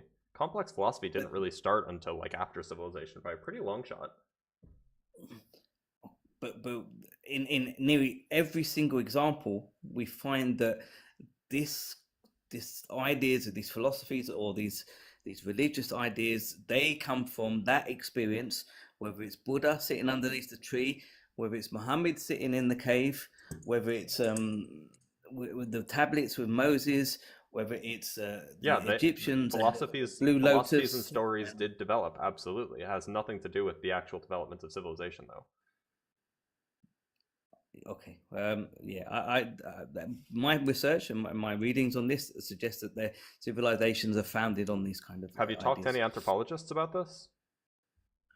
No, I don't think I have. Have you read the work of any anthropologists about this? No, these are more readings about the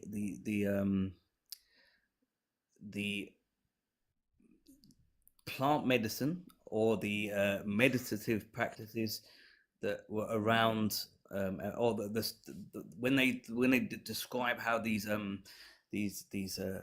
texts were revealed, they all claim to have come from this kind of subconscious element. Yeah, so here's what I'm going to recommend. The argument. Go read the work of an anthropologist. Okay, I will do. And like I'm going to read like an academic anthropologist, because that's if you're reading about people if you're reading about people's like psychedelic trips. Okay, it's not going to be explain why the informative. I explain why the psychedelic is important. Okay. Well, no, I just don't care about it. It's wholly uninteresting to me. Okay, but the meditative practices, or the dream. It's just not relevant for the argument being made. Like, you need to go talk to an anthropologist. Because you can only know God outside of that time-space constraints that exists in our conscious world, where we have to have memories which are time linked. Well, that's great, but the argument you were making was that there must be a God because civilization formed in like a similar way everywhere as a result of such and such philosophies. But that's like not true. It's like ahistorical.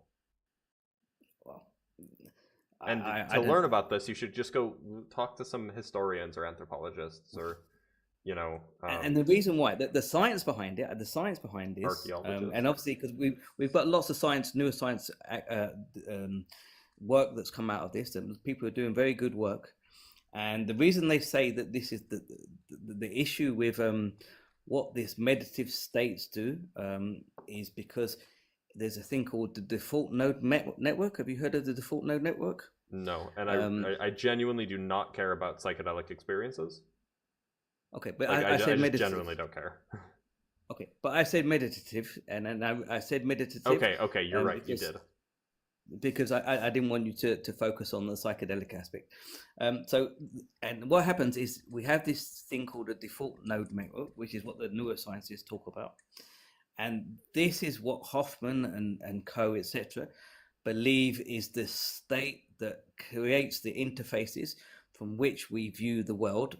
So this is the illusionary states where we try and map onto some sort of reality, but we don't really map onto some sort of reality. Okay, why should I believe that any of this is true? Okay, I'll just finish that last sentence. Go ahead. Let me finish that last sentence. One last sentence. That last sentence. Okay, so that's dampened down during these meditative experiences, and you enter the unconscious state, and it's in that unconscious state that people have experienced what they consider to be mystical god-like experiences, where everything is connected, where up above, down below, where idealism or mentalism exists. This is the ideas of hermetic texts. This is a very long sentence. Okay, but it was a sentence. Well, I don't know. There's probably a period in there somewhere.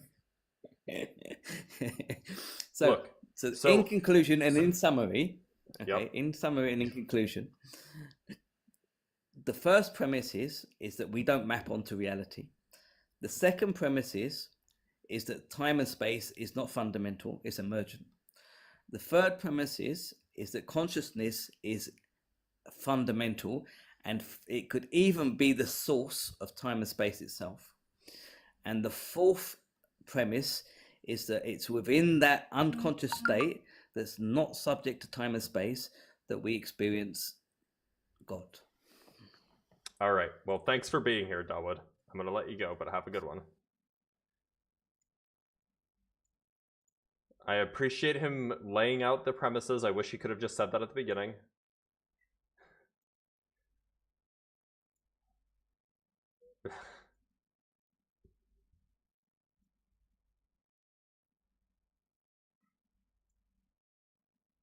I'm trying to bring up another guest. It's just being laggy. Sorry, y'all.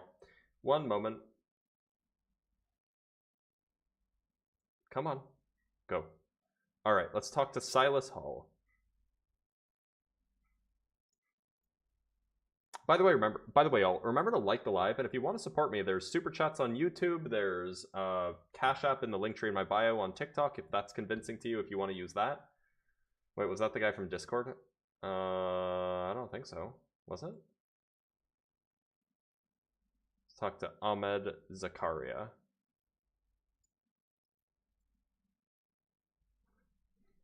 I should be a long distance sniper. Here's the trouble. The trouble with that is that I don't have steady hands. Buy me a coffee. Yeah, there's buy me a coffee. These are all cool things that you should do. Ahmed, how's it going?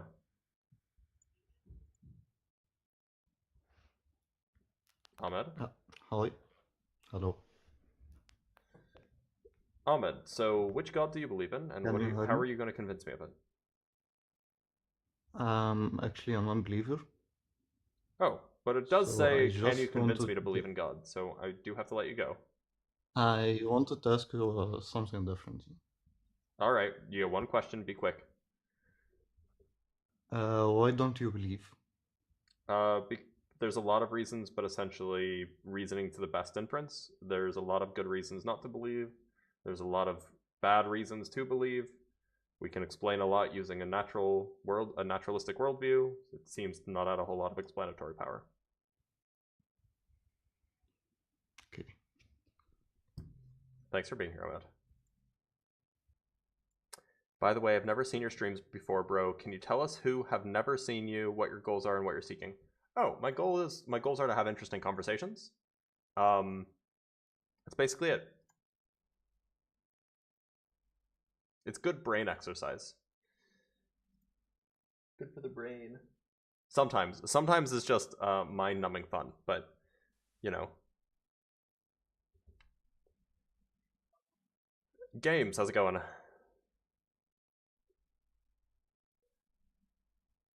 Games for days, you there?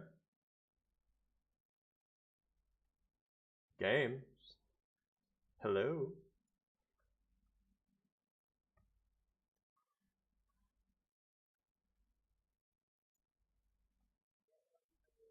All right, it looks like Games for Days is not showing face. Welcome, Leave Me With My Sins. Welcome, welcome. Cheese, shut up. Shut up, Cheese. Come on, TikTok Live, do your thing. Show me a guest, please. Okay, let's talk to Jules. By the way, y'all remember to like the live. If we get to 100K, I'll put my hair down, and you guys seem to like that for whatever reason. Jules, how's it going? Jules, can you hear me? Oh, I hear something. You there?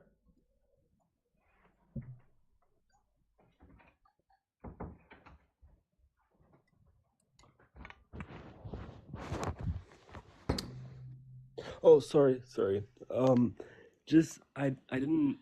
I was just on the toilet. I didn't think I could get on here so quickly. Well, here you are. Hopefully you're not still in the toilet. No, I'm back. Good. I'm definitely not on your level. I've just been listening, and I had a few questions, or I wanted to make one like supporting argument Sure, do it. for the original guy who said that our senses don't necessarily map onto reality. And I don't have any proof for that, but I feel like in the argument before you said we might be in a simulation. I don't know, like No, I don't think that we are.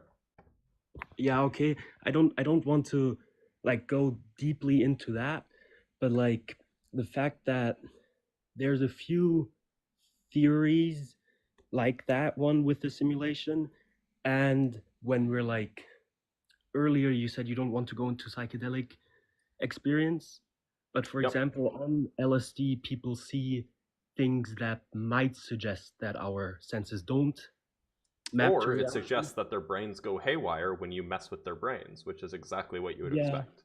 Yeah, but then also there's study that LSD is actually good for your brain.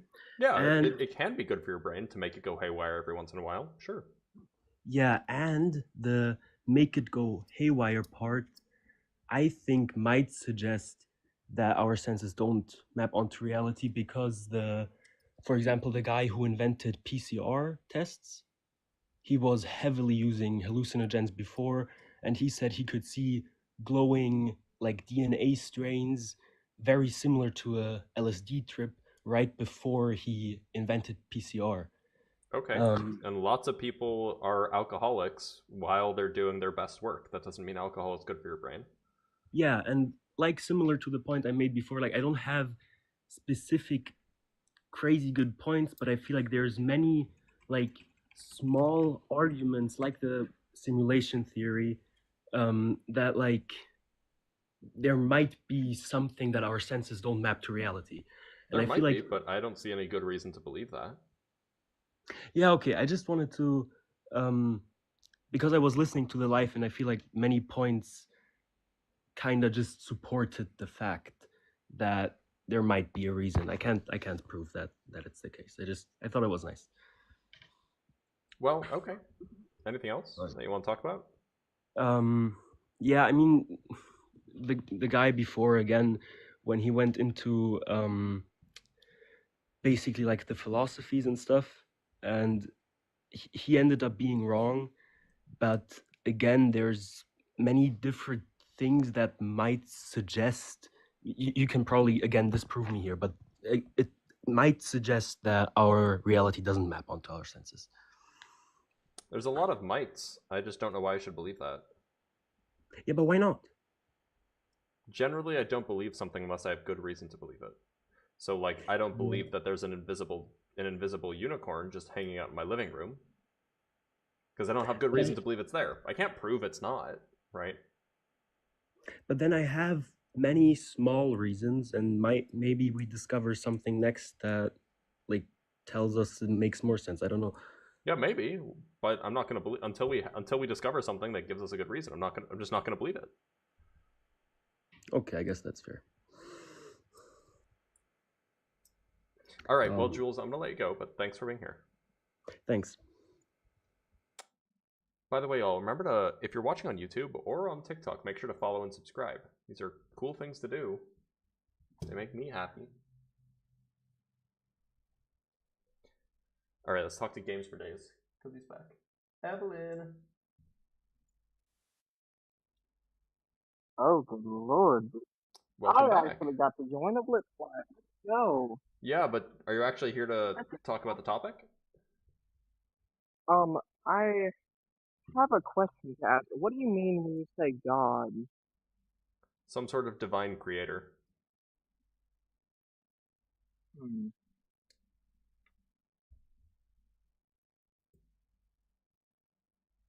I have. I'm not sure I have a whole lot to talk about. I just had to ask that question. Okay. Divine? What do you mean divine? Supernatural. Say non-natural, non-physical, immaterial, something like that. Okay. I'm not sure. I should have had a paper whenever I pressed that plus button. I swear. It's okay. Thanks for letting me come up. I'm gonna let somebody else come up that probably has more prevalent questions. You're Thanks good. for Take care. telling me his definition of God, though. Thanks. All right, let's just double check the YouTube live stream. Still nobody coming in from YouTube, but that's okay. That's okay. We grind. Let us bring up another guest on TikTok.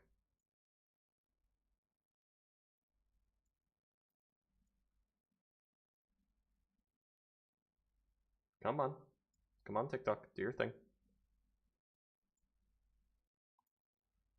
Come on.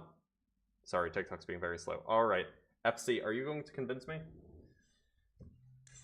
It's been a while. Do you have a more convincing argument now? Well, it is kind of more convincing because I've made some progress. Okay. In terms, I don't know if I should make progress. I think I was at the same place, but I feel my thinking's matured a bit. I haven't been on TikTok, you see, so yeah. Oh, nice cat. I've had some definite insights, I feel, revelation from God about my stuff, but I'm that much more convinced about the whole. Oh, someone remembered me, sphere packing. Wow, that's really good. Yeah, I'm still convinced about the sphere packing and how that links to the nature of time. I'm more and more convinced on that. And well, I'm not asking if you're more convinced. I'm asking, do you have a more convincing argument to convince me to believe you? Yeah, I mean, I think, I'm not sure it's more convincing, but I did think when this, because you slightly changed your prompt, and I thought, yeah, so I changed my prompt because this is going to be on YouTube forever, and I'm currently in the job market, and I don't want anybody saying like, man, this guy's a jerk, he's too contentious. Okay, so yeah, I get you. Especially, yeah, that's cool.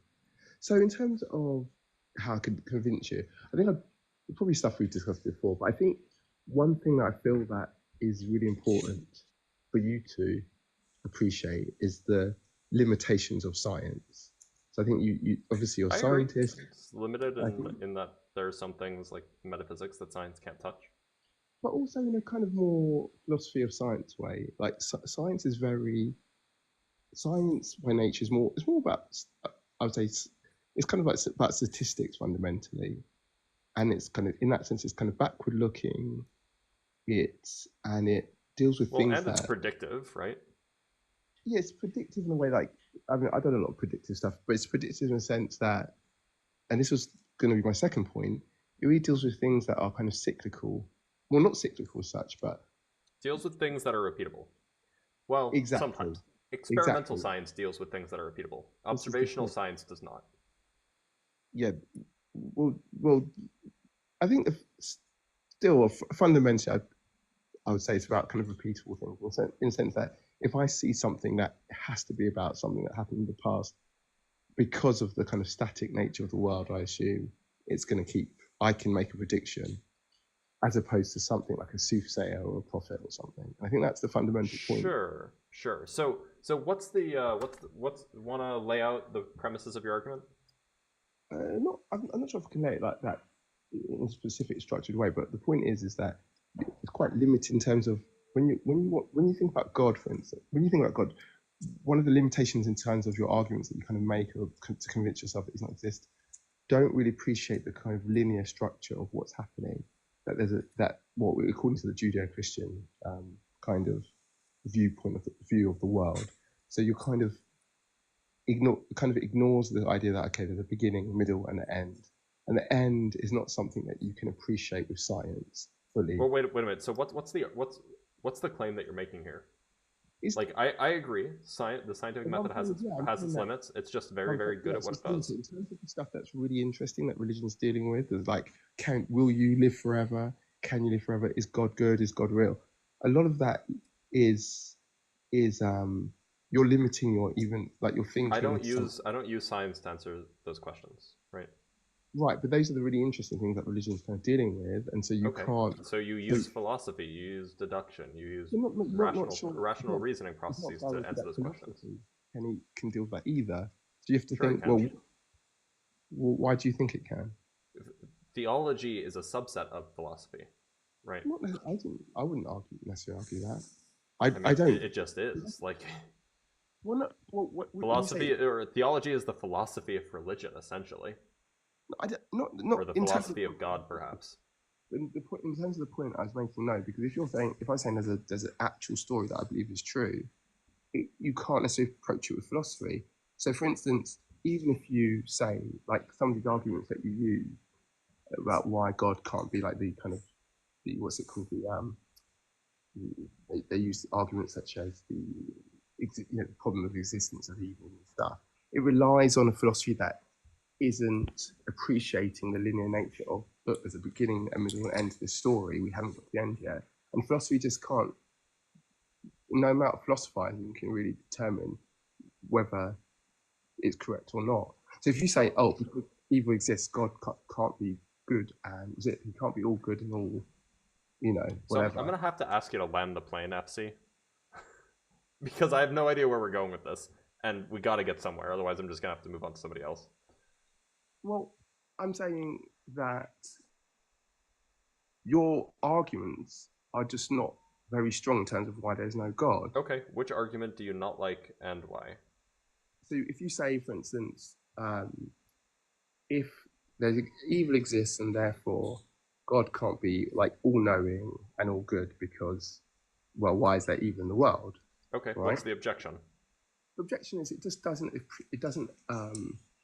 but it's based on a sort of static view, kind of philosophy. So let me rephrase this. Which premise do you reject? Well, I'll explain it now. I'll explain why I reject it without going to a particular premise. Well, no. So like it is a deductive argument. I can pull up a deductive version. So let me just pull up a deductive version, and then you can just tell me which premise you reject. Well, we can do it that way. There's a more simple way, but if you want, well, that is the simplest way. So okay. So if God exists, then God is omnipotent, omniscient, and morally perfect.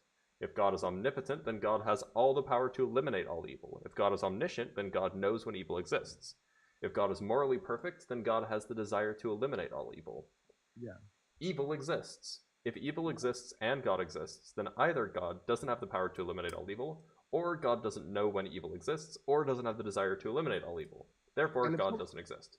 No. Which premise do you reject? Well, let me see. So the premise is... restate the premises, because I can answer it, but it's just a bit difficult within this framework. Yeah. So premise 1, if God exists, then God is omnipotent, omniscient, and morally perfect, or all loving, or whatever your preferred phrase is there. Premise 2, if God is omnipotent, then God has the power to eliminate all evil. Yeah. Premise 3, if God is omniscient, then God knows when evil exists. Yeah. Premise 4, if God is morally perfect, then God has the desire to eliminate all evil. Yeah. Premise 5, evil exists. Well, that I would question that premise. Yeah. Okay, so you question the premise, if God is morally perfect, then God has the desire to eliminate all evil. Why do you question that premise? Because look at yourself, okay? If you what you're doing, someone could say is evil. Someone could. I don't know why they would, but yeah, they absolutely could. Yeah, because you can understand why, right? You've got this fire and questioning God's existence. Oh, image of fire. So the point is, but if God still loves you, the ambiguity becomes is, does he want to get rid of you? Just because you're evil, does he want? The question is does God think I'm evil? Right. Yeah, he might think you're. Yeah, if he thinks you're then evil, he should want to get rid of me. Yeah. No, this is the point. This is what the Christian. This is like that would be like you've missed lecture 101 of Christianity, whatever. So God doesn't want evil to be gone. Well, this is the problem. This is what the Bible's about. He doesn't want. There's a common saying, common phrase in Christianity: God hates the sin, but loves the sin. Hates the sin, but loves the sinner. He wants the sin. He wants the evil to be gone. Right. So he wants the evil to be gone. So does that mean that you should go Blitz, or? Well, no. I'm not the evil. Perhaps my actions are evil. You would be. Yeah, but you would. So, but getting rid of. What does it mean then to judge someone? It means to get rid of them. That's getting rid of evil. That's how it happens, right? Well, I guess. So then what? So that's where. So you're saying that God doesn't care to eliminate evil. He does, entirely he does. But he doesn't want to eliminate you. Yeah, I'm not evil. I'm a person, not like evil. Evil is like a description, right? No, not necessarily. If you're evil, then you probably deserve to be. Okay, and so then why doesn't God want to eliminate me? Because he loves you. So he doesn't. So he doesn't care about reducing evil. Yes, he does. If he cares about reducing evil, then he would eliminate evil. But then he would mean eliminating you he loves. So what's the answer? So there's a problem there. Exactly. Either. So now you have now you have another contradiction. In Christianity, who's the answer to that? Blitz? Do you know the name of the person? Sorry? Do you know the name of the person who's the answer to that in Christianity? Josh. Jesus. He's the answer to this. No, I think you're confusing him with Oily Josh. No, it's Jesus. Jesus Christ, who died for your sins. So well, no. I mean, Jesus's name would be better approximated as Yeshua, which anglicized would be Josh. And Christ means the anointed, and one is anointed with oil, hence Oily Josh. I'll just put Jesus Christ. So in Jesus Christ. So he's the answer in the Bible. So do you understand? So that's what, even if you go through that premise, that's why it's it's too basic. It doesn't really deal with the complexity of it. Wait a minute. So does he want to eliminate evil? Yes. Okay. Why doesn't he do it? Because he wants to maybe give you time to repent. Okay, so instead of talking about me, why don't we talk about children with bone cancer? Well, does he want to eliminate that? Why do you? Because the point is, and this is the other thing, with science, you can extract yourself from it. With this, you can't. Okay, let's imagine I have bone cancer. Yeah. Is that evil? Well, I'm not talking about the evil, like they're evil things as a consequence of Adam's sin, right? So yeah. Bone cancer isn't a consequence of Adam's sin. About your evil. Bone cancer is not a consequence of Adam's sin. Well, that's the belief in the Bible. Yeah. No, it's not. It is. Where does it say that in the Bible? In sin, many places. If you look at Romans. Where does it say that bone cancer is caused by Adam's sin? It doesn't say that explicitly. Okay, so it doesn't say that. Yeah, but it does. Implicitly it does. Yeah. So yeah. So the point is that all sin came into it. So interestingly enough, bone cancer existed before Adam existed. So. No. I mean, yeah, we have. I mean, no. Oh yeah, you're a young earther. That's right. But well, yeah. I mean, either way, and so even if you're young earther, I mean, obviously there would have to be a first person either way. So. Well, no. I mean, bone cancer existed in dinosaurs. Well, then there must have been a first dinosaur to get it right. So either way, Right, but I don't know. Would you call dinosaurs evil? Well, no. Would you call? Sorry, do dinosaurs have original sin? But I'm not talking about dinosaurs. I'm talking about you and me and people. I'm talking about dinosaurs with bone cancer. But why? Well, because that's pretty evil. But I mean, I wasn't there, neither are you. So I mean, I'm talking about. Yeah, but we can see the bones. The bones are pretty clear. They pretty clearly have bone cancer. Yeah, but I don't know about the timing. I can only go on. Okay, but did Adam's fall cause dinosaurs to get bone cancer? But in terms of, I don't know about that evidence. I can't really comment on dinosaurs or whatever. I've never seen a live dinosaur, so I can show you a picture of the bones if you want. Yeah, but that's not a live dinosaur. But the dinosaur definitely had bone cancer because you can see the bone cancer in the bone. I take your word for it. I didn't see it. I haven't seen it myself. Okay, do you want me to show you? Not really, because you could show me. It doesn't prove anything. Just really show me. Well, it's a picture of a dinosaur bone with bone cancer. I don't know if it's a legit picture. I don't know. I didn't test it. I haven't tested it. It's pretty clearly a legit picture. It's not. Yeah, but it doesn't mean that. AI happened all the time. We don't know. I don't know the test. I wasn't there. So this is the point. You're so skeptical of everything except the Bible. No, because I'm saying you take things. You're so you're skeptical as well of Christianity. So you take such confidence. I'm skeptical of a lot of things. I know. So am I. But you're skeptical of everything except the Bible. No, but why can't people be skeptical about what they want to be? Well, you can be. It's just bad epistemology. It says epistemologists? Well, so what? Who are they to say?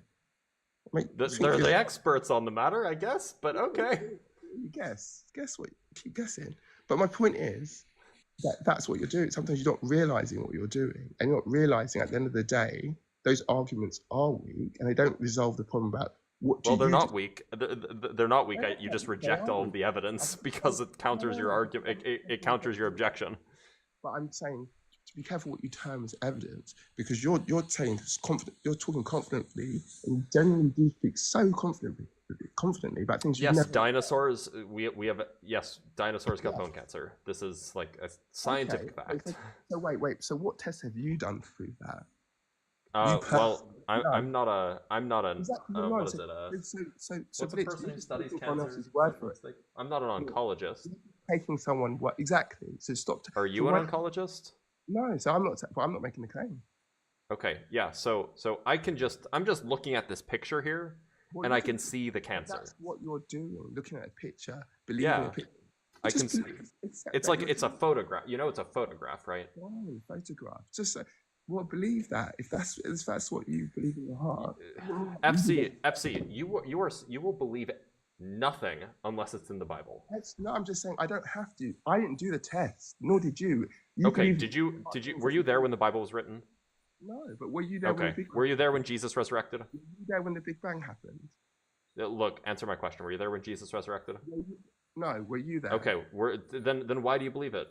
And were you there when the Big Bang happened? I don't need to be there. That's not the source of my epistemology. Do you see, that's how, and that's. Wait a minute. Hold on. Your question. So my epistemology doesn't come from me needing to have been there. That's not the source of my epistemology. That's the objection that you're giving to mine, which I just showed you. It's flawed. No, that wasn't my objection. Is that you're using things that rely on looking backwards to. Yes, that rely on evidence. Something that's going forward, about unique events that are going forward, and you can't do that. I'm using evidence. So-called evidence, but you say what so-called evidence? That's what evidence is. Evidence is stuff that increases the probability that a claim is true. So it is that Moses saw met God on Mount Sinai. Where's the evidence for it? Well, the Ten Commandments. What? Wait. Where's the Ten Commandments? Where's the evidence that this had anything to do with Moses? Where's the evidence for any of this? You're part of that culture. So it's evidence. Just because you believe a picture and I believe in the Ten Commandments, why is yours better? Just because you cheat. Wait. So okay. What is the claim that you think you have evidence for? There's loads of I have evidence personally for the existence of God personally, right?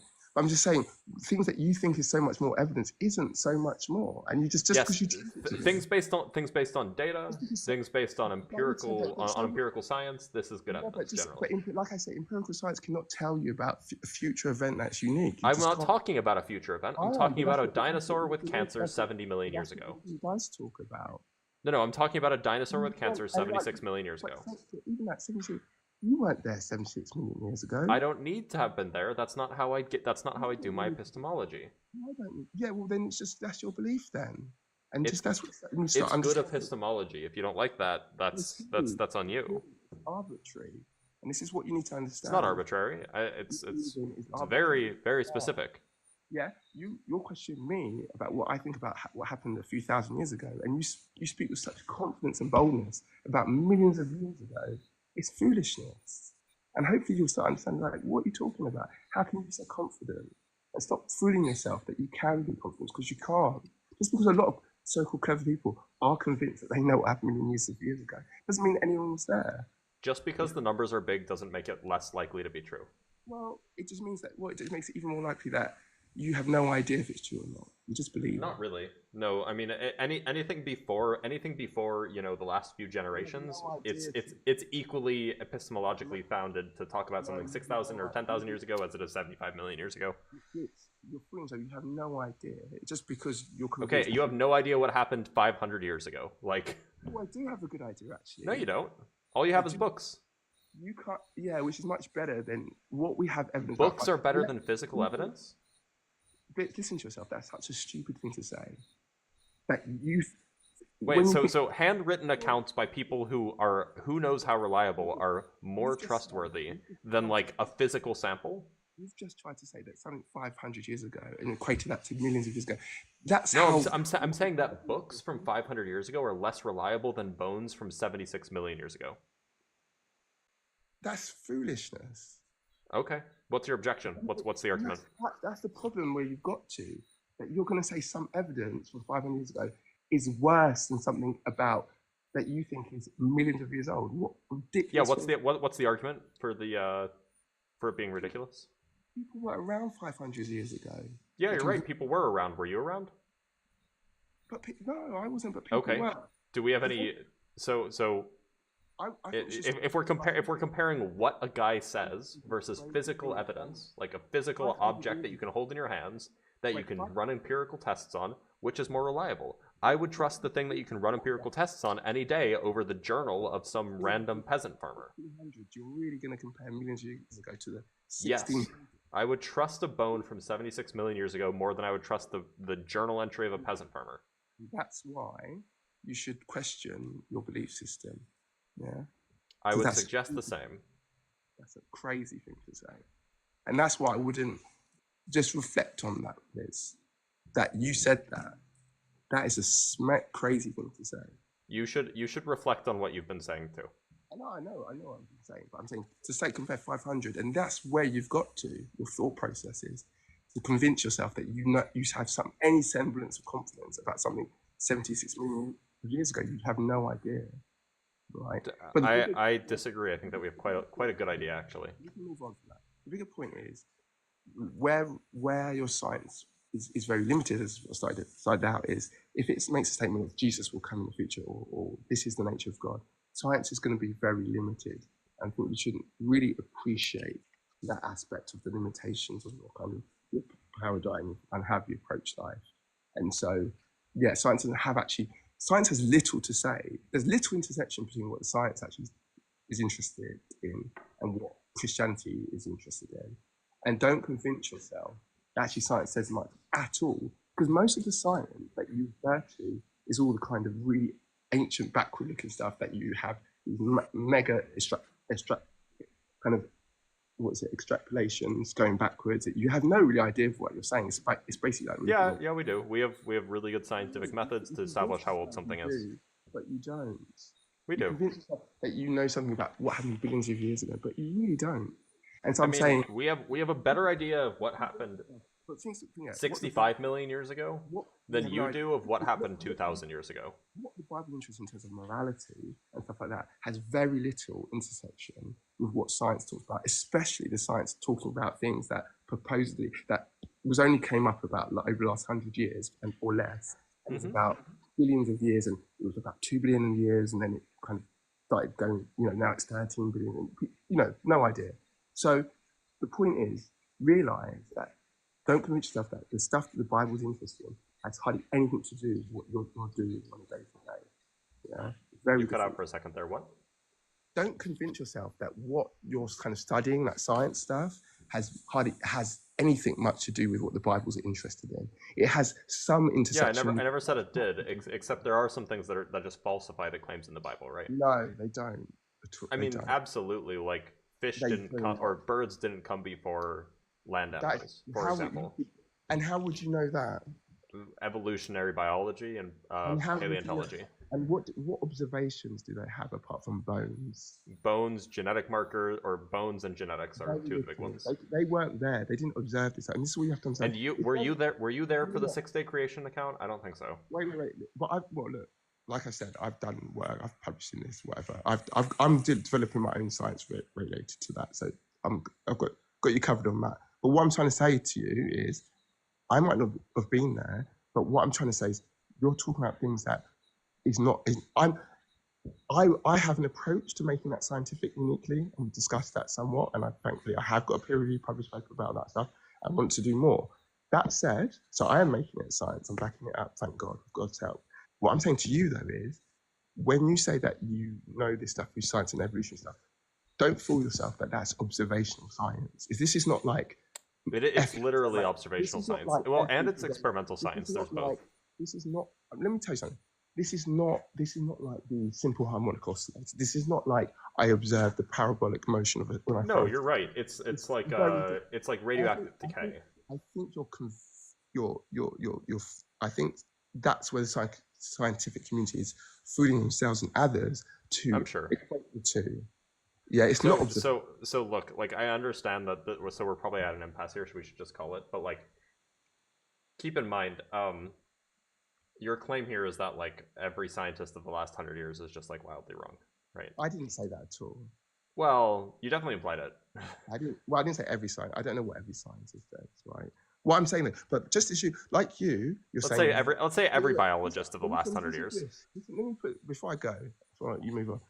Just as you say, use science of bones to say about the distant past. In terms of the biblical cosmology, I'm using Pythagoras' theorem and mathematics and economic reasoning to justify that. So is it being published in a creationist journal, or is it being published in an actual scientific journal? Well, do you think it would be published? Why would it be published in a scientific journal? Not. You're saying that you're doing science, right? Well, yeah, but why would it be published in a science Because if you're doing science, you should publish it in a scientific journal. Otherwise, they're not actually going to check how good your science is. Well, it's published in an appropriate journal, but I'm saying if it's about religion, is it in a creationist journal? No. What journal is it in? It's about religion, so it's got religion. What journal is it in? If you don't mind me asking. I don't really want. I don't know if I want to open it up. Just so I'll leave it for now. But you really wanted to. But the point is, I've done it. Whether you question it or not, it's whatever.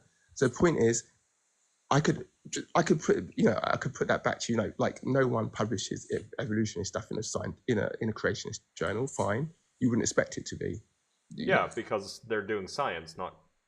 Well, you say whatever a creationist journal is. But science has been done before evolution, so it doesn't really hold weight. Well, yeah. So they publish evolution, which is a subset. They publish evolutionary papers in biology journals, right? Yeah, well, fine. But I'm saying I published it in you can look at it and you can judge it. But no, I didn't publish it in a biology journal. No. The point is, you're saying, oh, because you observe bones now, it tells you something about the distant past. I observe maths now, it's going to tell me give me evidence of the extent to which. Did you publish it in a mathematics journal? No. Why not? If it's mathematics, why didn't you publish it in a mathematics journal? But it's about religion. Maybe the maths could be published, but maybe I'm not a good enough mathematician to put it in. It was quite simple. I've spoken to math. It's Pythagoras' theorem. It's like high school maths, so it's not taking maths forward particularly. But it uses maths. So I'm not gonna. No. So yeah, I thought about it, but it's not necessarily published. A more advanced stuff probably could be, but maybe you could have published it in a philosophy journal, right? Perhaps, but I've chosen an appropriate journal. I feel like you chose a journal where they were going to let it in regardless of whether or not it actually made compelling arguments. Well, it's actually quite a good argument, and it's not. To be fair, of course you would say that, but that's for the peers to decide, right? Well, then you decide. You can decide it if one day you see it. But the point is, that's for people to decide. But whether I got it published or not, before I got it published, I would still talk to you about it, and I would still think it's valid. So the fact that it's published, they didn't even used to have publication. Isaac Newton didn't publish in a journal, but he, nor did. Yeah, journals didn't really exist then. Exactly, that's my point. Journals are not the be all and end all. No, but they're pretty standard now. All right, FC, it is 11 o'clock, so I got to run. Okay. But I do want to thank you for being here. Food for thought. Nice time. Bye for now. Take care. All right, everybody who's watching, it is 11 o'clock. I live in Europe, so that means that I have to go because I am sleepy, and my wife is waiting for me. Yeah, so that's it. So we're going to end the live here. Make sure to tune in tomorrow around the same time. We're going to be doing another peer review live. So we will be doing a live where I pull up a recent scientific paper and we just review it. We go over it. We see what it has to say. So if you guys like what you saw, make sure that you follow along on TikTok, subscribe on YouTube. Make sure to watch my videos on YouTube or TikTok Shorts. There's TikTok or YouTube Shorts. There's great stuff there. And I'll see you guys tomorrow. Take care.